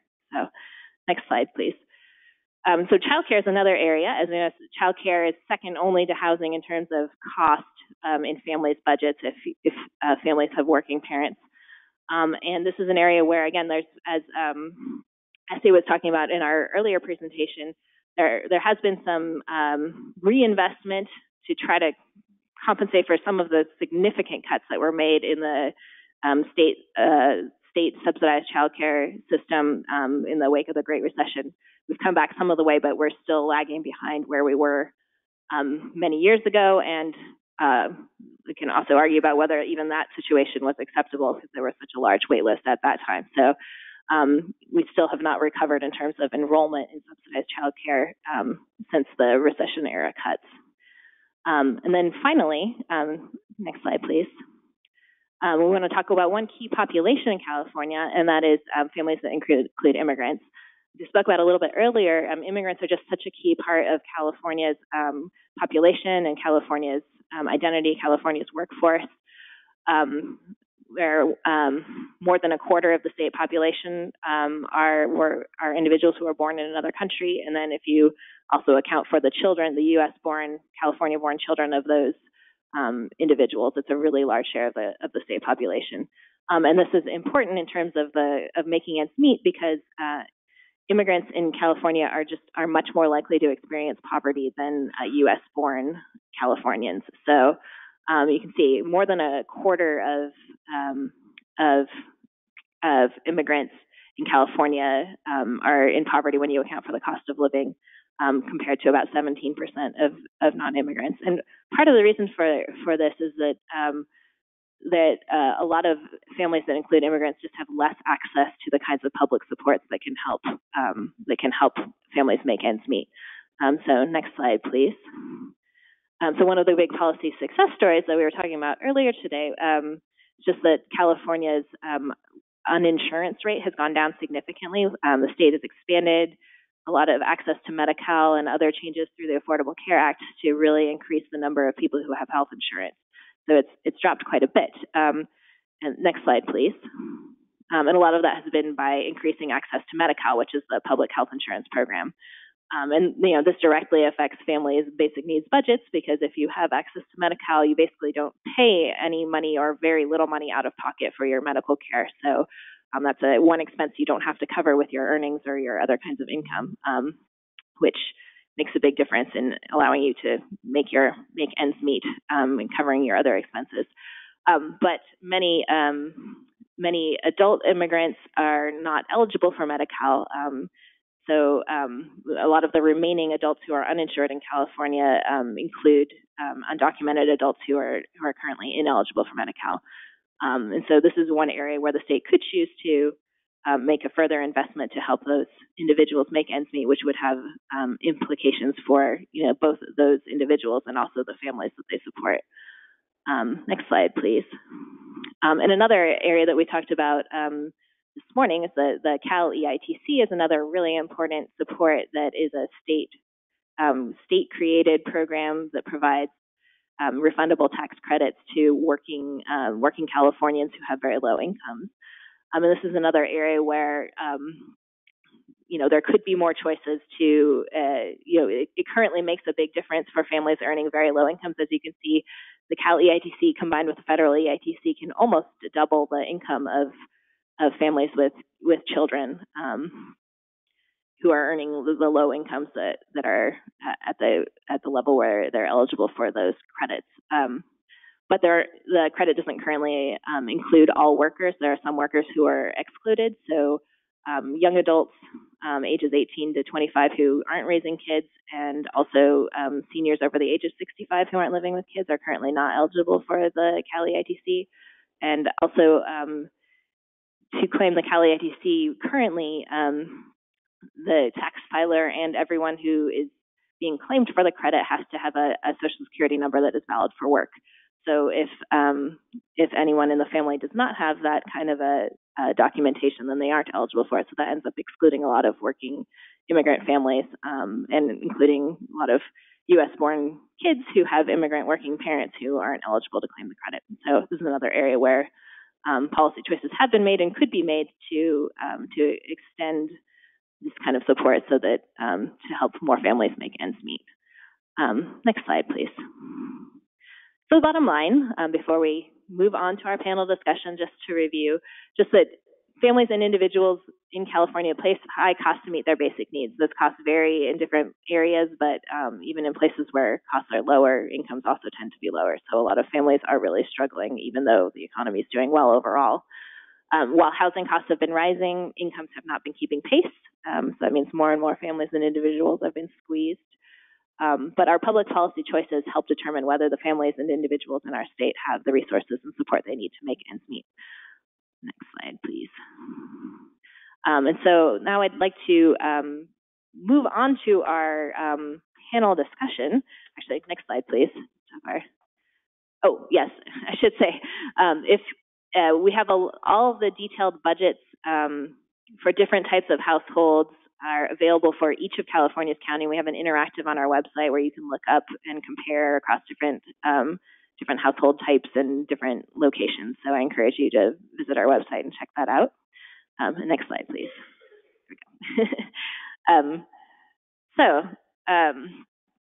That hopefully sets some context for the kinds of costs that families face and the kinds of policies that we might consider to be able to help individuals and families make ends meet. And I'm very excited to have such a great panel here today to sort of get into some more of these details about what are the kinds of policies that we could do, what are the kinds of things that people are looking for, or see as potential for the future that would make a difference for Californians. We have three great panelists. We have Anya Lawler, who's a policy advocate for at the Western Center on Law and Poverty, who focuses on housing issues in particular. We have Mary Ignatius, who's a statewide organizer for Parent Voices, who particularly focuses on childcare. And then we have Gina De Silva, the government affairs manager for the California Immigrant Policy Center, who can speak about the particular needs of families that include immigrants. We'll have a structured discussion at the beginning where we'll ask some questions that the panelists have put some thought into, and then we will also open it up to allow quite a bit of time for question and answer for people online and here in the room, so that we can continue this discussion. And so I'd like to kick it off by starting with, here we are in the midst of the exciting budget process with a lot going on, especially this year, as the process has gotten going a little earlier than it could have. So as you look at the May revise in the next few weeks, I'd like to ask each of you to talk about what are some of the issues or questions that you're looking out for in terms of helping families to make ends meet and thrive economically. And I guess let's start off with Mary, actually. Hi, good morning, everybody. My name is Mary Ignatius. I'm the statewide organizer of Parent Voices. We've been around for about 22 years, and we're just really about ensuring that the families who are directly impacted by the nation's largest subsidized child care system are at the center of really driving to improve it and make it more equitable. We also believe that if you are brave enough and courageous enough, and some might say crazy enough to become a parent, that you have the right to parent with dignity. And sort of fundamental to that is access to affordable child care. And when you are struggling, a strong CalWORK safety net to catch you when you're having challenges. And so for us, we are really focused on and, disappointed that in the May revise, there was really no significant increase to affordable childcare in the form of childcare assistance. Thanks to Kristen Schumacher's great data, we know that there are 1.5 million or more eligible children waiting to receive or who are eligible for childcare services. Of the ones who actually get to the door to sign up for affordable childcare, there's about 300,000 children who are waiting. And so to see not even one real subsidy available in the May revise is just disheartening, I think, because we actually talk to the mothers who are on the waiting list. We know their names, we know their children. We don't have the privilege to ignore them or ignore the tremendous struggle that they face in trying to help their children. And, this is the governor's last budget. He's never really put forth a strong child care proposal. We have depended on the great advocacy by the legislature and particularly the Legislative Women's Caucus. They are calling for $1 billion for babies, $1 billion in slots, which would expand access to about 100,000 children. But we're still, as the Senate makes their proposals and the Assembly makes theirs, the Senate has come out with their proposal. It is a significant increase to child care, but the amount that actually goes to help families access affordable child care, it's about 30,000 subsidies. And so we are looking and hoping that the Assembly, with the support of the Legislative Women's Caucus, will come out with a proposal that is also significantly higher in terms of the number of subsidies that are passed on. The other piece is the Senate did come out with a very strong and robust approach to address the CalWORKs cash grants that have not been updated for 11 years and have left a tremendous number of families in deep poverty, below 50% of the federal poverty line. And so we do hope that the Assembly also concurs with the Senate version on that CalWORKs proposal. And then I think just lastly, for us, when the budget in this year has a $10 billion discretionary fund, and the fact that, we're asking for, 10% of that to increase subsidies, it's, I looked at that slide where it showed what the number of slots were before the recession and where we are today. The fact that we're just inching towards getting close to where we were 10 years ago is not enough. There are children who are missing out on opportunities that they never get back, and so I think we're concerned that if a bust is coming, that the first place they're going to cut are the services that we care about, so more children are not going to be in need. And then in a time when there's actually budget surpluses at such a significant level, to not make a significant increase, this feels like the time and the moment. We stabilized our child care system with 12 months of uninterrupted care last year. Now we want to expand that to as many children as possible. And so I think we need, back in the recession, there was a trigger cut when if the budgets were, if we were in deficit by a certain number of billions, then it triggered cuts. Well, if the budget is in, a certain number of surplus billions, we should have trigger spending on the programs that we care about. So that's what we're looking for. Thank you. Anya, how about you? What are you looking for in the May revise as this budget process moves forward? Well, like everybody, we're looking for money. So, no surprise, California has a massive housing crisis, as Sarah outlined well. And I think folks are aware that last year the legislature passed a large package of housing-related legislation, which was notable because it was really the most substantial action that the legislature and the governor have taken on housing in years. But it was really only a drop in the bucket compared to what we really need to be doing to really sort of reverse the housing crisis. That package contained a $4 billion bond that will be on the November ballot $3 billion of that will be put into affordable housing construction and preservation programs, as well as programs aimed at addressing homelessness. We also passed SB 2, which created a document recording fee on certain real estate transactions that is creating an ongoing source of funding for affordable housing. But that's only anticipated to bring in $250 to $350 million a year. Meanwhile, we're looking at a loss of about $1.7 billion in public funding for affordable housing since 2006 in California. So we're nowhere near making up the gap that we lost. And even then, it was insufficient compared to the level of need. So, in this year's budget, in the May revise, we were heartened to see that the governor included $250 million in block grants to cities and counties aimed at sort of emergency addressing homelessness on an emergency basis, as well as some other dollars getting up to about $360 million total into various homelessness-related programs. But that's a real drop in the bucket, frankly, compared to the magnitude of the homelessness crisis. California is, I believe, the only state in the country where homelessness is on the rise. Just between 2016 and 2017, it grew 14% statewide. In Los Angeles County, it grew 26%.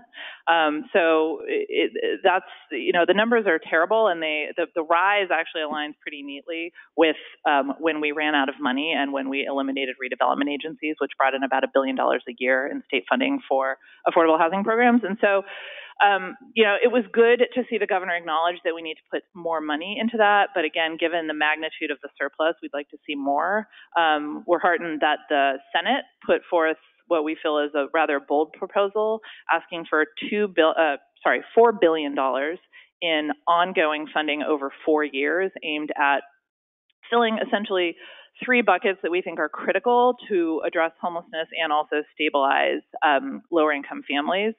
So one bucket is emergency solutions to homelessness, so things like shelters, rental subsidies to transition people out of shelters and into temporary housing, that sort of thing, right? And then longer-term solutions to homelessness, ongoing rental subsidies, construction dollars for permanent supportive housing. And then the third bucket is just general affordable housing construction dollars, which we still don't have nearly enough of. And in fact, we went backwards because of federal tax reform, which devalued the low-income housing tax credits by about 15%. So we need to fill that gap. So, the Assembly, meanwhile, has put forward, Phil Ting, the chair of the Assembly Budget Committee, has put forward a proposal pushed by the Big 11 mayors, which is a $1.5 billion ask for block grants to cities to address homelessness, both on a short-term and a long-term basis. David Chu, meanwhile, the chair of the Assembly Budget, or the Assembly Housing Committee, has put forward a $2 billion ask that sort of combines some of those homelessness-related needs with some ongoing funding for affordable housing as well as for rental subsidies, because it's going to take a long time to build more deed-restricted affordable units, and meanwhile, we also need to provide people with rental subsidies so that they can actually access market rate housing in an affordable way. So it's all a little bit in flux right now. I think we're as curious as everybody to see where it all lands, but I think we're hopeful that we're going to be able to secure more than the governor has proposed, but I think realistically probably less than the Senate has proposed. But we do think that having a sustained source of funding over time is the way to go. We can't put $4 billion out this year, but $1 billion a year for 4 years, as the Senate has proposed, is something that I think local governments and affordable housing developers can hang their hat on and know that money will be flowing every single year so that they can plan for the future. So. Great, thank you. Definitely housing is for sure one of the areas to be watching in the next couple of weeks as this all plays out. And then, Gina, I would like you to speak next, because we were talking earlier that there just isn't a lot in the May revise that really has anything related to helping families that include immigrants. And I wonder what you're looking for in the budget negotiations that are coming up. Yeah, thank you. Gina with the California Immigrant Policy Center, we work on a range of issues that really grew out of a moment where we saw some terrible changes around quote-unquote welfare reform at the federal level, and really were born out of that and stepped in to kind of work with the state to make sure that we continue to make advances that support families regardless of what the federal government was doing. And I think what we're looking for is inclusion. The May revise was, I think, a missed opportunity to make progress as it relates to healthcare, economic security with regards to EITC. We were happy to see that, the governor did include in his May revision an expansion of EITC for young and older workers, but did not include immigrant tax filing populations, those that work and file with ITINs, federally assigned taxpayer identification number, or those that have DACA or TPS. If they lose their status, they will lose access to the federal and state EITC. And so certainly a missed opportunity there. We're happy to see that the Assembly did step in and is going to be making that investment in their budget, and we're waiting to see what may happen in the Senate. But with regards to healthcare, I think, the governor talked a lot about what has been done across the state, and certainly we have reduced our uninsured rate quite significantly. But the majority of who remains uninsured are excluded from accessing care because of their immigration status. And so we really look forward to working with the legislature to have these conversations with the governor. I think he demonstrated openness to discussion, which is important. But I think, in his last year, it's really critical to continue the success that he has made as a governor with regards to expanding or implementing the ACA and making sure that we continue to make sure that all Californians are covered. And I think that makes sense that be regardless of immigration status, especially in the state of California. We've seen the Assembly step up and make a really big and early investment for young adults, and the Senate stepped in as well and said they really want to make sure that, older undocumented Californians, our elders, are aging with dignity, and that they have opportunity to access care, because these are the same folks for decades that have been living, working in California and have been contributing to Medicare and Social Security. And when they retire, if they're able to retire, they won't be able to access any of those contributions that they've been putting in. And so what does that mean, I think, for family stability, for economic security? These are the conversations we want to have, both in this year's budget, and I know we'll talk a little bit around the future, but looking at the budget as more inclusive representation of our values. And what does that mean in the state of California when we have programs that are supposed to be supporting families who are struggling with economic hardships, but we limit that support based on immigration status? Great. So we've been talking right now about the current budget process, but we also want to sort of zoom out a little bit and think about kind of the longer term. One of the things I actually want to ask you to speak on first is, so this is Jerry Brown's last year, which means next year there will be a new governor. We don't know who it will be. And I wanted to ask each of you to sort of talk a little bit about, what are the kinds of things you're looking for with a new administration? Are there sort of new avenues that might open up that haven't really been productive with the current governor, or new ways of, new issues that might get more traction, or, what are some of the things you're looking for with the new administration? Why don't we start, again, we'll start with Mary, sure. The Assembly has a Blue Ribbon Commission on childcare and early childhood education. I sit on that commission, and there's definitely a plan to be able to think about what a equitable childcare system looks like from the perspective of what children need, what their parents and adult caregivers need, and what the childcare workforce really needs.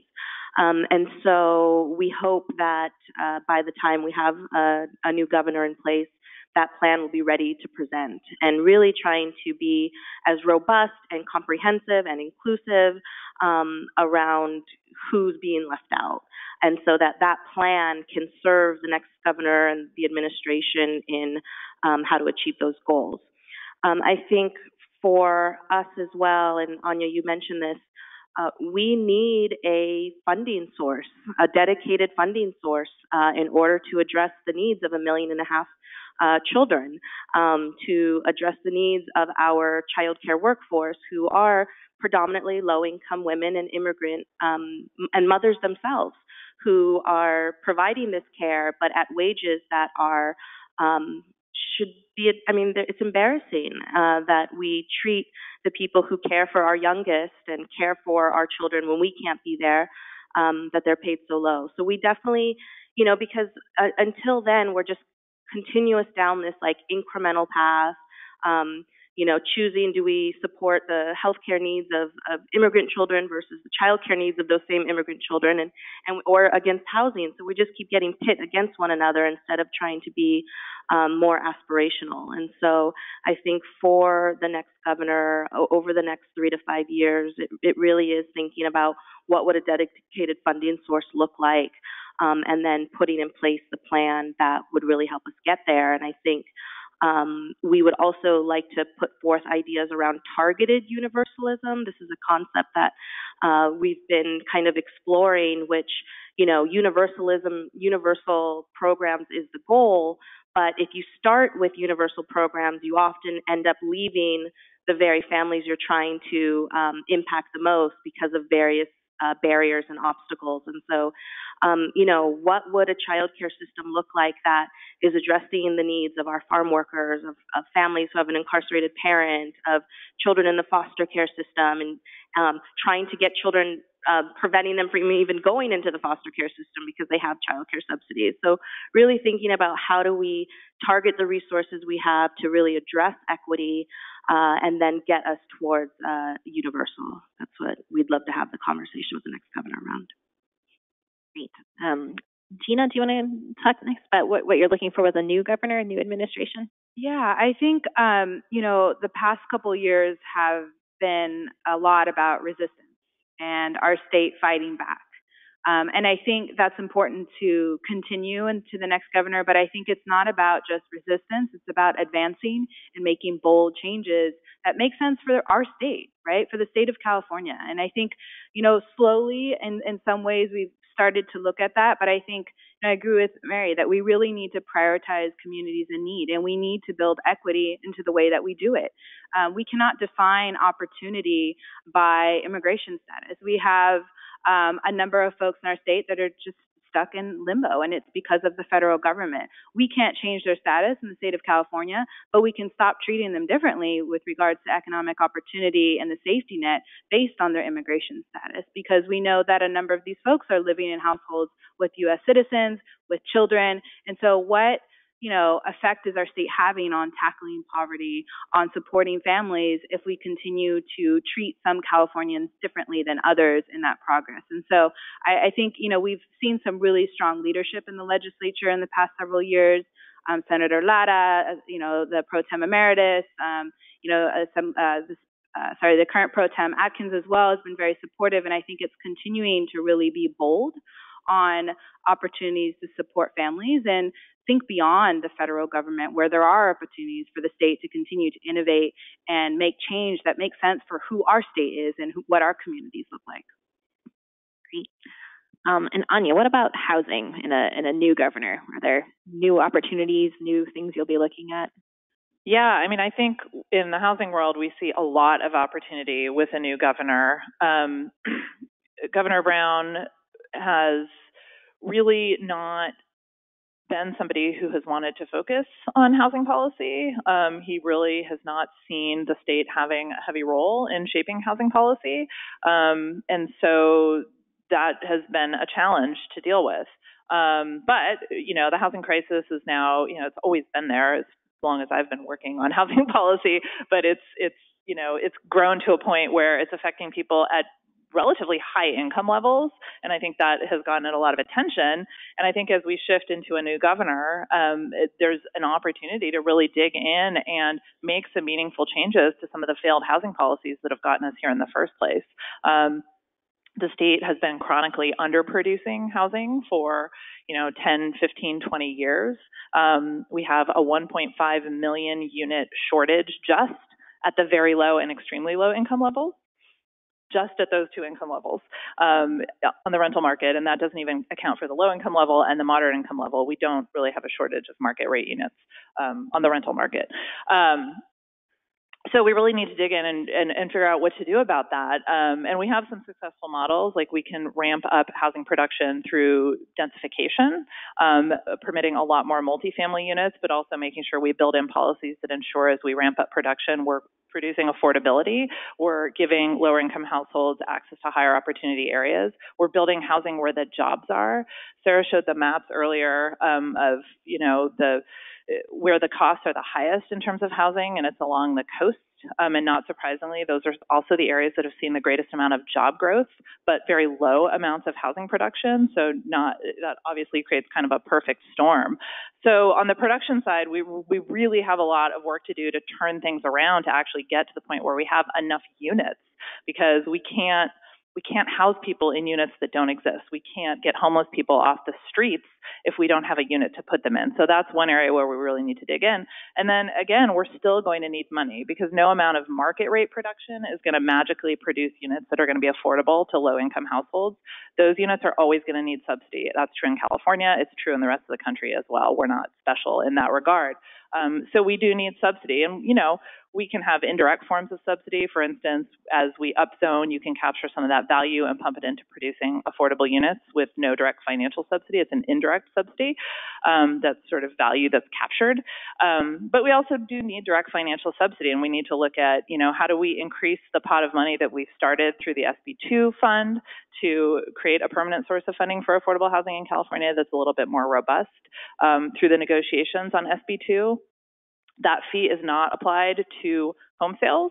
If it was, that fund would create about $1 billion a year instead of only $250 million. That's controversial, but it's something that potentially could be revisited in the future through negotiations.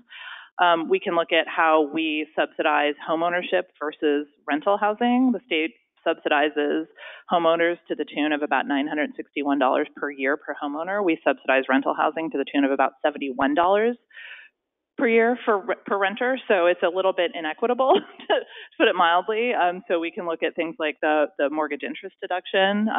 The mortgage interest deduction on second homes was something that was on the table last year. That's something we could revisit. And then there's always the third rail of Prop 13 reform, which is really sort of any conversation about how we got here in terms of the affordable housing crisis tracks back to Prop 13. So, perhaps there's an opportunity to have a conversation there about some reforms to Prop 13 to create a more equitable system. Great. I want to ask a quick question to sort of wrap together the last two questions we've talked about before we move on to our second to last question here. So just in a minute or two, if you could each lay out what's your top one or two policy priorities at the state level for this year and then for the next 3 to 5 years.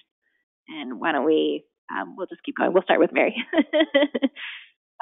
Okay, well, this year it's definitely this ask around $1 billion for babies and getting 100,000 families off of the child care waiting list and into the opportunities they deserve. I also mentioned ending deep poverty, so ensuring that the cash grants at the minimum doesn't go below 50% of federal poverty. Another one we are focused on is AB 60 by Miguel Santiago. Kind of builds off of our win last year around stabilizing the child care system. And this is about ensuring that families who are getting child care through the CalWORK system, that there's no interruption in care. Right now, there are a lot of cracks that families are falling through, and this bill just tries to seal those cracks. And then over the next 3 to 5 years, I think it's just, again, doing more and more to invest as much as we can to get as much of those families off of the waiting list, increasing the wages, the compensation of our child care workforce, and just really doing a needs assessment. We don't even really know what the true needs of California's families are in terms of the ages of their children, what type of care they're looking for, and not in a systematic way. And that if we know what those needs are, then we can make budget decisions around how do we target the needs of based off of that. So I think that's also part of a 3 to 5 year plan. Great. And Gina, how about you? The policies for this year and then for the next 3 to 5 years? Yeah, so this year, definitely making progress on health for all. That is a big priority for us. It's been a priority for us for a number of years. I think also opportunities to strengthen the California Earned Income Tax Credit by including more tax filing populations is also an important priority for us this year. With regards to next 3 to 5 years, I mean, it's hard for us because of this particular administration to think beyond them. We try very hard. And I think, you know, what we really see as opportunity is building more equity into our budget, both through our safety net and looking at opportunities around economic justice. Building more, we talked more about effective workforce development. How does that look like for low-income populations that have limited English proficiency, may have challenges related to their status? I mean, that is a large chunk of our workforce.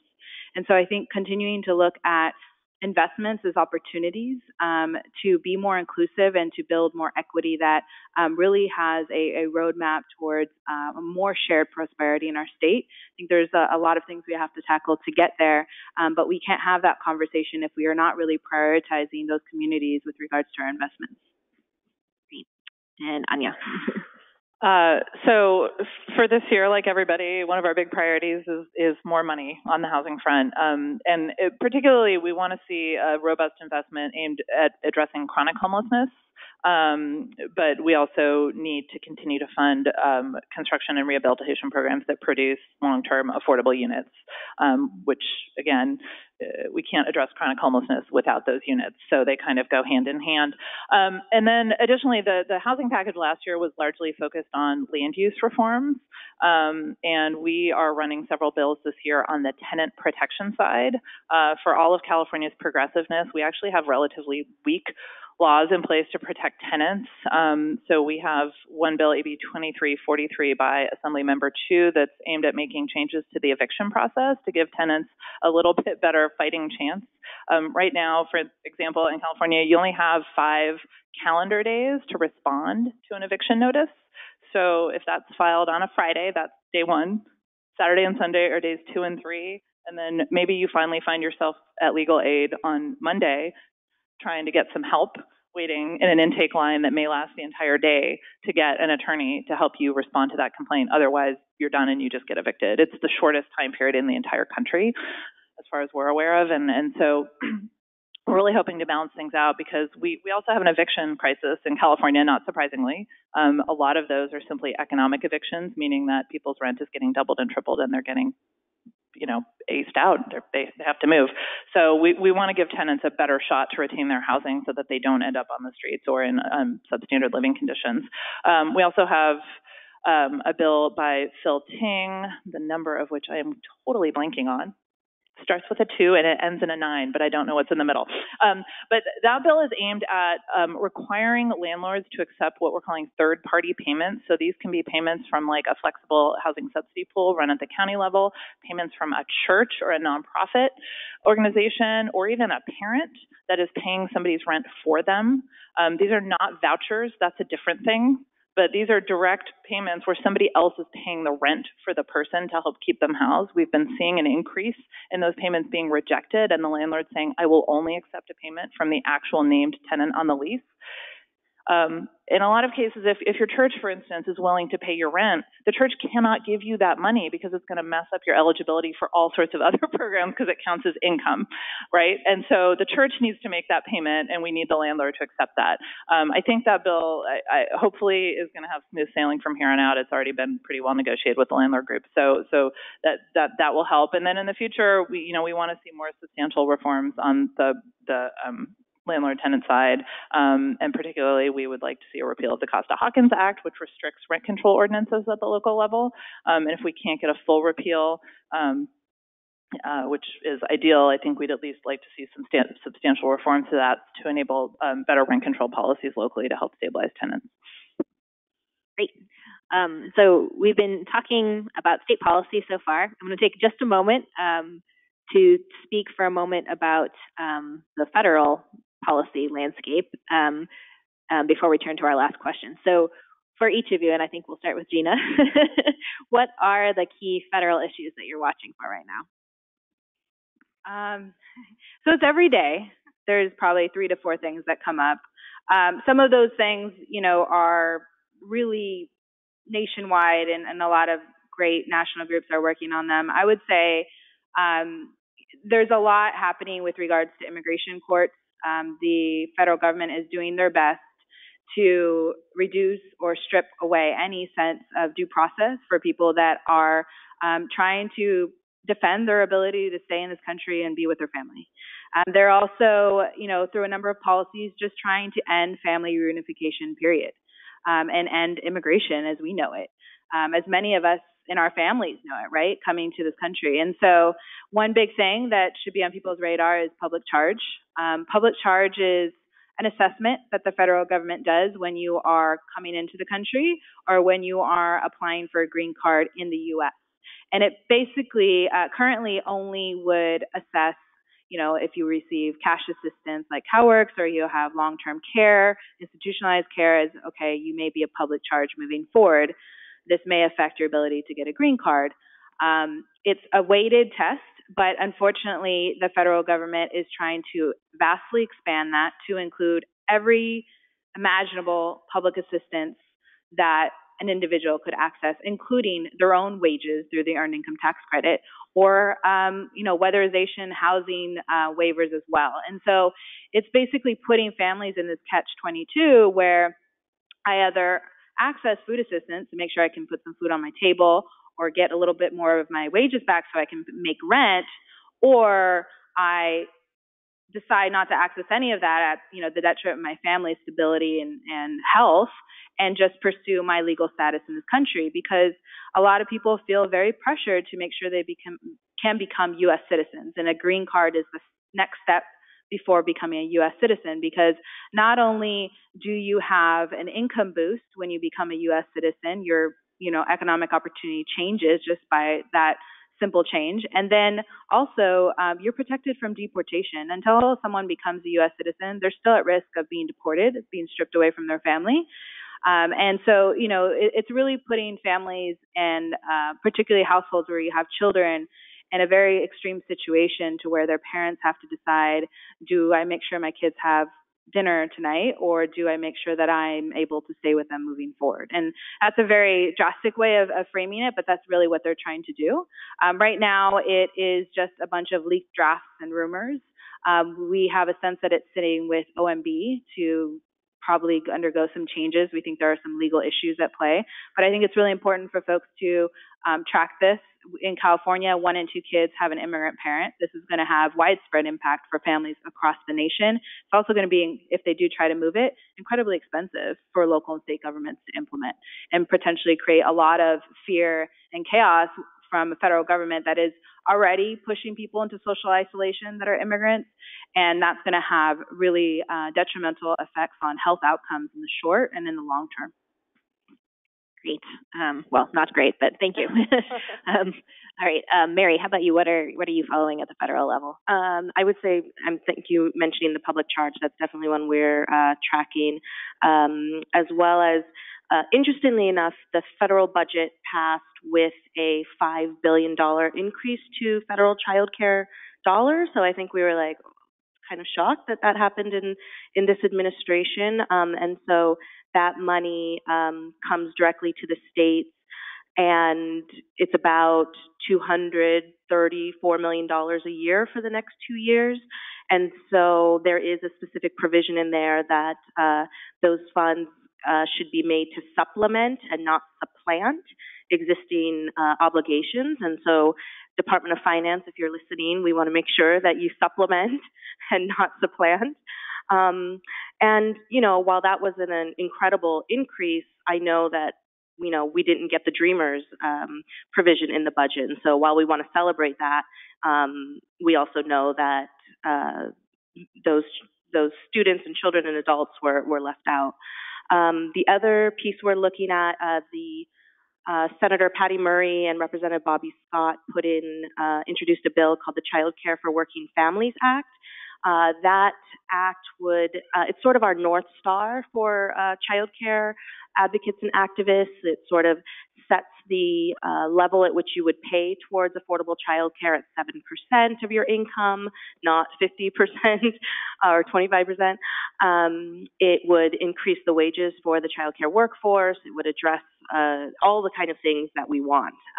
The likelihood of it going anywhere in this Congress is not very good or signed by this president. And so we are trying to do work to educate folks around it and try and get 100% of our California delegation to sign on as co-sponsors. And then lastly, the other thing that's rolling through Congress in the budget is the Farm Bill. And that is just, allowing children to go hungry. And I think recently there was a congressman who introduced an even more harmful part of the Farm Bill, which would exclude immigrants from benefiting from CalFresh. And these are the very people who pick the food are now being excluded from being able to afford the food. And so that's just particularly egregious and disgusting. So those are the things we're following. Great. And Anya, how about housing issues at the federal level? As in every issue area, there's bad news every single week on the housing front out of the federal government. The most recent thing that we're watching is HUD's proposal to drastically increase rents in public housing. The proposal would, on average, increase people's rent about 30%. That is money that people who live in public housing do not have. Public housing is intended to be housing for the lowest income people, and this would effectively make it unaffordable for those folks. They're also trying to impose work requirements for people in public housing, which is deeply concerning and bad policy. As I mentioned before, the federal tax reform cut a substantial hole in the federal low-income housing tax credit program, which is the single largest source of funding for affordable housing construction in California, and I would assume in the rest of the country as well. The value of that cut to California was about $500 million a year. We've managed to get back $125 million a year over the next 4 years, but that's still a really big hole at a time when we're already rather short on funds, and so we're monitoring efforts to deal with that. Fortunately, the low-income housing tax credit program has generally had bipartisan support, so we are hopeful that there may be some fix there over time. HUD additionally, other things they've done of note that we'd like to keep an eye on and hope maybe there's a solution. Under the Obama administration, the federal government came out with a rule known as affirmatively furthering fair housing. So this effectively meant that it's not enough for local governments and state governments to show that they're not violating the Federal Fair Housing Act, but they actually need to show that they are actively taking steps to sort of undo patterns of segregation that were created in the past. So the current administration has put a pause on that rule. We're actually running a bill, AB 686 by Miguel Santiago, to import that rule into California law, but we would obviously much rather see it continue at the federal level so that it works nationwide. That was a critical tool to get local governments and regional governments to really assess what is going on in their communities. Where do they still have segregation? Where do they still have ongoing segregation? What do we need to do to increase access to opportunity for lower income families? And so we really want to see that continue. They also pulled back on an attempt to address the fair market rent issue. As you probably know, people can sit on a waiting list for a voucher, like a housing choice voucher, a Section 8 voucher, for years. And then when they finally get one, if they can even find landlords who are willing to accept vouchers, which is another challenge, often they will find that the value of the voucher is not enough to actually afford the actual rents, because the fair market rents that HUD thinks are the market rents in California don't match up. And so you may wait for years and then you have several months to use that voucher and you can't. And so HUD, again, had attempted to start to come up with a better system for fair market rents, and this administration has pulled back on that. So we'd like to see that fixed as well. And I'm sure there's going to be another thing next week. So stay tuned. All right. So in the interest of making sure that we have plenty of time for questions, I think we'll stop here and open it up to questions from the audience in the room and online. And I do want to mention, if you are watching online, I suppose if you're in the audience too, if you're watching online, you can tweet us a question with #PolicyPerspectives, or just use the webinar interface to send a question. If you're in the room, of course, go ahead and raise your hand. Okay. Okay, so it's Randy Hicks of California's Disability Rights. We saw the governor's budget come out. You got a preview of it beforehand. You guys want new programs, or you guys want to more like shore up existing programs that are already there? Because it doesn't look like he's really going to bring on any new programs, but if you convince him to bring on existing programs and then just people who lost their program, bring them in, that's a possibility. Has the governor's budget talked about adding new programs to help fund existing programs to help you guys out?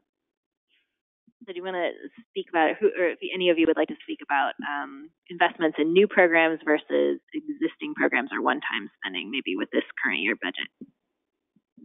We want the funding to go into existing programs. We have an existing infrastructure that's been around since World War II, and we don't need any more new programs. We just need to fund the ones that already exist. There was a new program, I think it was in the January budget, though. It was around CalWorks home visiting initiative, which, you know, we're supportive of. I think when you talk to low-income families, the word home visiting doesn't necessarily mean something good. It could mean an inspection if you have a housing voucher. It could mean interference with CPS. And so we do have some suggestions on how to make a home visiting program really work for the families that are intended. But yeah, I mean, to your first question, we really are talking about existing programs. Yeah, on the housing front, it's mostly getting funding into the existing programs that we know function. Although on the homelessness front, the block grants to local governments to address homelessness on the ground would be more like one-time spending or one-time spending over several years. So that would be new. But for the most part, the programs exist. They just don't have any money in them right now. Yeah, no new programs, just removing eligibility exclusions for existing programs.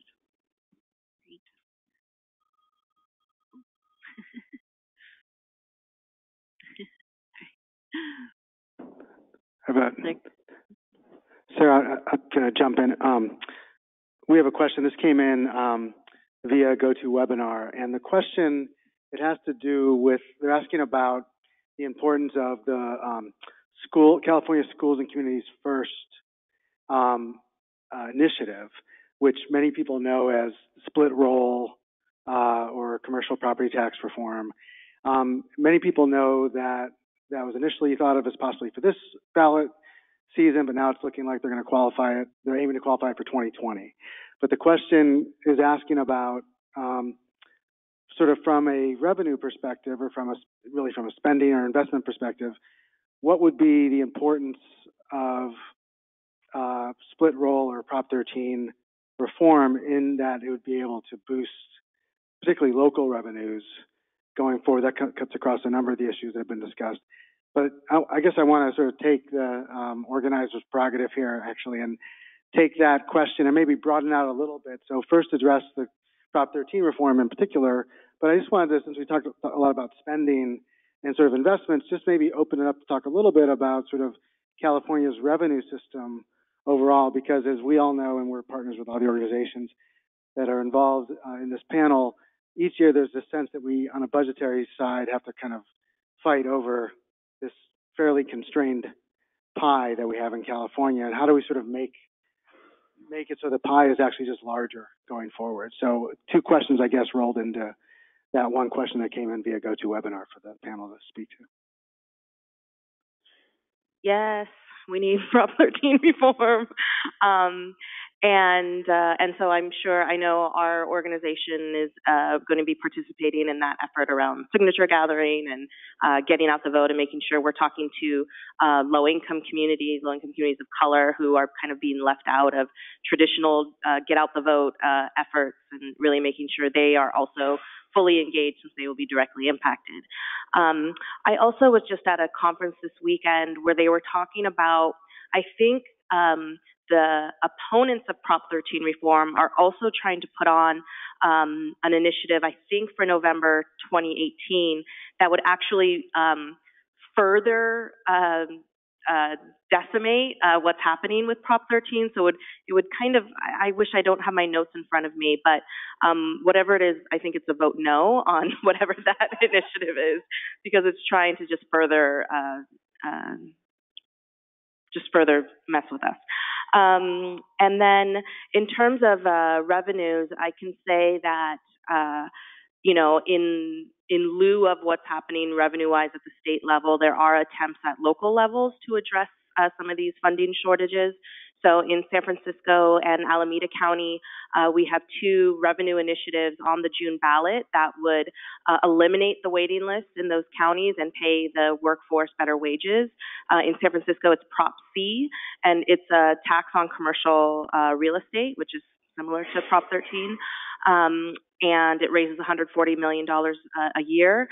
In Alameda County, it's Measure A, which is a 0.5-cent sales tax increase, which does the same thing. And so there's definitely attempts at the local level to kind of address where the state level has not really made any inroads. But the other piece that Prop 13 also sort of kept in place for 40 years is that if you want to cut taxes, you can do that with a simple majority. If you want to raise taxes, you need 2/3 majority. And so that seems unfair.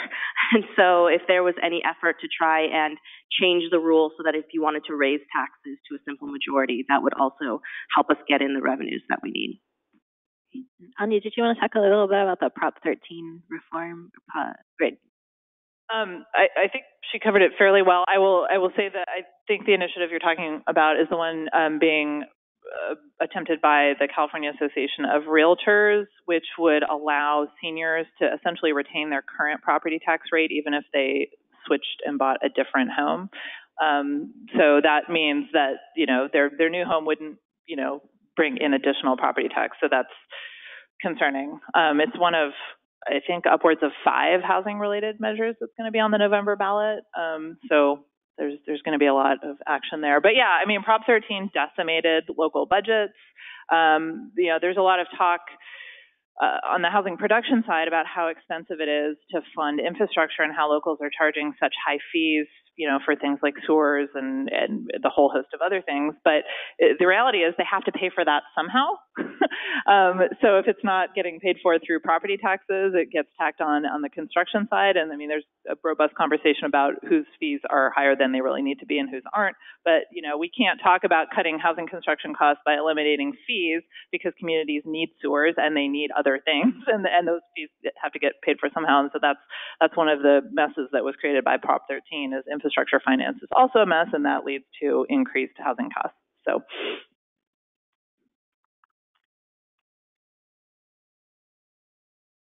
Good. So looking into going forward, the census, can each of you speak sort of about how the census may affect your work and what your organizations are doing to address that? Speaking about the 2020 census that's coming up, right? Yeah, I can start. So I think we're seeing that the Assembly and the Senate are both putting in investments to improve census outreach, making sure that there's a plan around CBOs. I think it's really important that there's a plan around language access, given the language diversity in our state, across the state, and even in rural areas. The census question around citizenship is something that I think is particularly harmful for our state. And I think that's why we're already seeing not only the push for increased state dollars to make sure that the census count is done right, but to improve representation within the census committee and throughout the state, because we have such a diverse population, and some of those folks are, going through a lot of anxiety with regards to government recently. So I think it's really critical to see how the state will step in with their census investment, but have a real plan to work with community-based organizations and making sure that there's real language access in those efforts as well. Yeah, I think I would just add to what Gina said. I think we just want to make sure that our most marginalized and vulnerable families do not fear speaking to a census person because we need to know what the needs are. That's how we base how we fund in our state and federal level. I would love to see how we turn census, what are they called? Census trackers? I don't know. Why don't we create a subsidized job program out of that for families who are in our CalWorks program? Let's be innovative around how do we work with CBOs and organizations and communities who can be less threatening and really encourage folks to feel safe in responding. And I guess I would just add too that I think the census, just to make sure everyone has the background of why the census matters for the kinds of programs we've been talking about, but just that not only do the census numbers determine representation in the government, so how many representatives there are from which areas, but they also directly affect how much funding California gets and how much funding certain local areas get for things like housing and childcare and those kinds of important, public supports and public funding to pay for things. And they also produce the statistics that policymakers at all different levels use for determining what are the needs, how many children are there in California who might be eligible for childcare but aren't accessing it, how many people are there paying rents above a certain level that they can't afford. All those numbers come from the census data, which is why the accurate count really affects state budgets and local budgets and the needs that policymakers choose to address or identify as priorities, all those different kinds of things. Hi, C.T. Weber, Peace and Freedom Party. And I'd just start off by saying that affordable housing is not affordable. It's legal terminology, and it's really not. I'm confronted a lot of times with a question that I try to answer, but I don't think I answer it adequately, and maybe you guys can help out with a better answer. But it's basically, people are always asking me things like, if people make less than what they need to get the affordable services that they need, how do they continue to live? And I don't answer that adequately, and maybe you can do that better.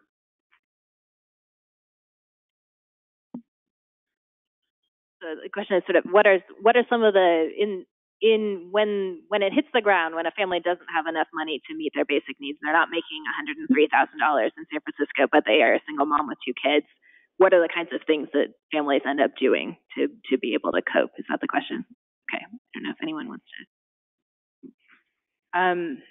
Yeah, it's a tough question, right?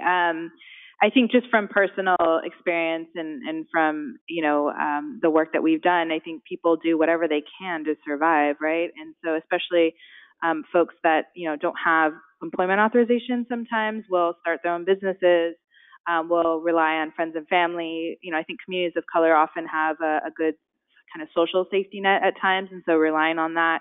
Unfortunately, some people have to seek things like payday loans, put themselves in very difficult situations in the short and long term just to get some emergency care. Even folks who don't have access to health care, but they'll go to the emergency room because it's a life or death situation. And so I think, low-income people, and particularly communities of color, are so resilient. And they have a long history fighting against these types of inequities and challenges. And I think a lot of that is relying on their own community. But sometimes, unfortunately, I think they are also vulnerable to, corporations and others who see loans and payday loans particularly as opportunities to take advantage of people that are in that situation. Yeah, I think I would add they are incredibly resilient and creative in trying to do what they can to make ends meet.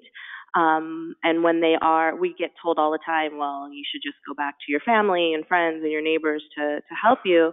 But when your family and friends and your neighbors are also struggling, it's not really a solution. And I think what we're seeing is that we're at a crisis point. We're at peak pain. And I don't know what more we can ask of the most vulnerable and marginalized. I honestly, when you talk about homelessness, the rise in homelessness is mothers with children. We're trying to get emergency vouchers for childcare for homeless families so that we're not removing children from at least one form of stability in their life. And so this idea that we need to wait or that, we can only fund one-time funding because that's all we can, think about right now. Well, poverty and all these things don't last one time. They're not an annual thing that poof goes away. And so we do definitely need long-term solutions. We need financial, revenue solutions, and we need political will. We can't be the 5th largest economy and have the largest, the highest supplemental poverty rate, the highest number of mothers and children living on the streets, living in tents. It's just it's awful, and I hope that the next governor and the legislature will have the political will to make the changes we need. Yeah, I mean, on the housing front, people accept unacceptable living conditions because they have to survive. So they live in garages, they live doubled and tripled up in substandard housing. They accept bed bugs and cockroaches and rodents, and they don't say anything. They accept no hot water, all sorts of things that are completely unacceptable in the fifth largest economy in the world. It's unacceptable, but people don't say anything because at least a substandard garage is a roof over their head, and that's better than nothing. But that's not the way it should be. And I do hope that moving forward, with the new governor coming in, that we can really dig in and agree that those aren't acceptable conditions for people. Oftentimes, working people who are working 2-3 minimum wage jobs and maybe running some side business to just keep ends meet to live in a substandard home. It's appalling. So we can do better. I think we have time for about one more question. Yes, I'm Alan Stansberry from the Center for Community Futures at Berkeley. And one of the questions I have is, anybody given any thought about the upcoming U.S. Census, is what we're going to have to do about this question on immigration that appears that it's going to be required in the census responses. Any strategies that come to mind to get around that? Well, I think we talked about it a little bit earlier. I know that the state is fighting back against that addition. I think, it can't just be California. I think this is something that's going to affect a lot of different states and localities as well. And I think, the opportunity to kind of fight back, other than, suing the federal government, is just making sure that we do everything within our power and our ability fiscally to make sure that that count is done right. And I think we've, have seen some of that come together more recently. Like I mentioned, I think the legislature and the governor are going to have a conversation about what that investment looks like, not just now, but an ongoing investment in the next few years. And I think some of that is not just the investment, but it's also the planning that needs to happen to make sure that when people come to your house, that you're answering the door. And so I think a lot of that is happening right now. A lot of those conversations, I think we'll definitely see something in the state budget. But I think that's the strategy that the state is putting forth, is just getting out there with ethnic media, doing those PSAs, and making sure that people are not scared to respond to the census count. Great. Well, I want to thank this fantastic panel. I so appreciate all of you being here, especially during this very, very busy time. So thank you.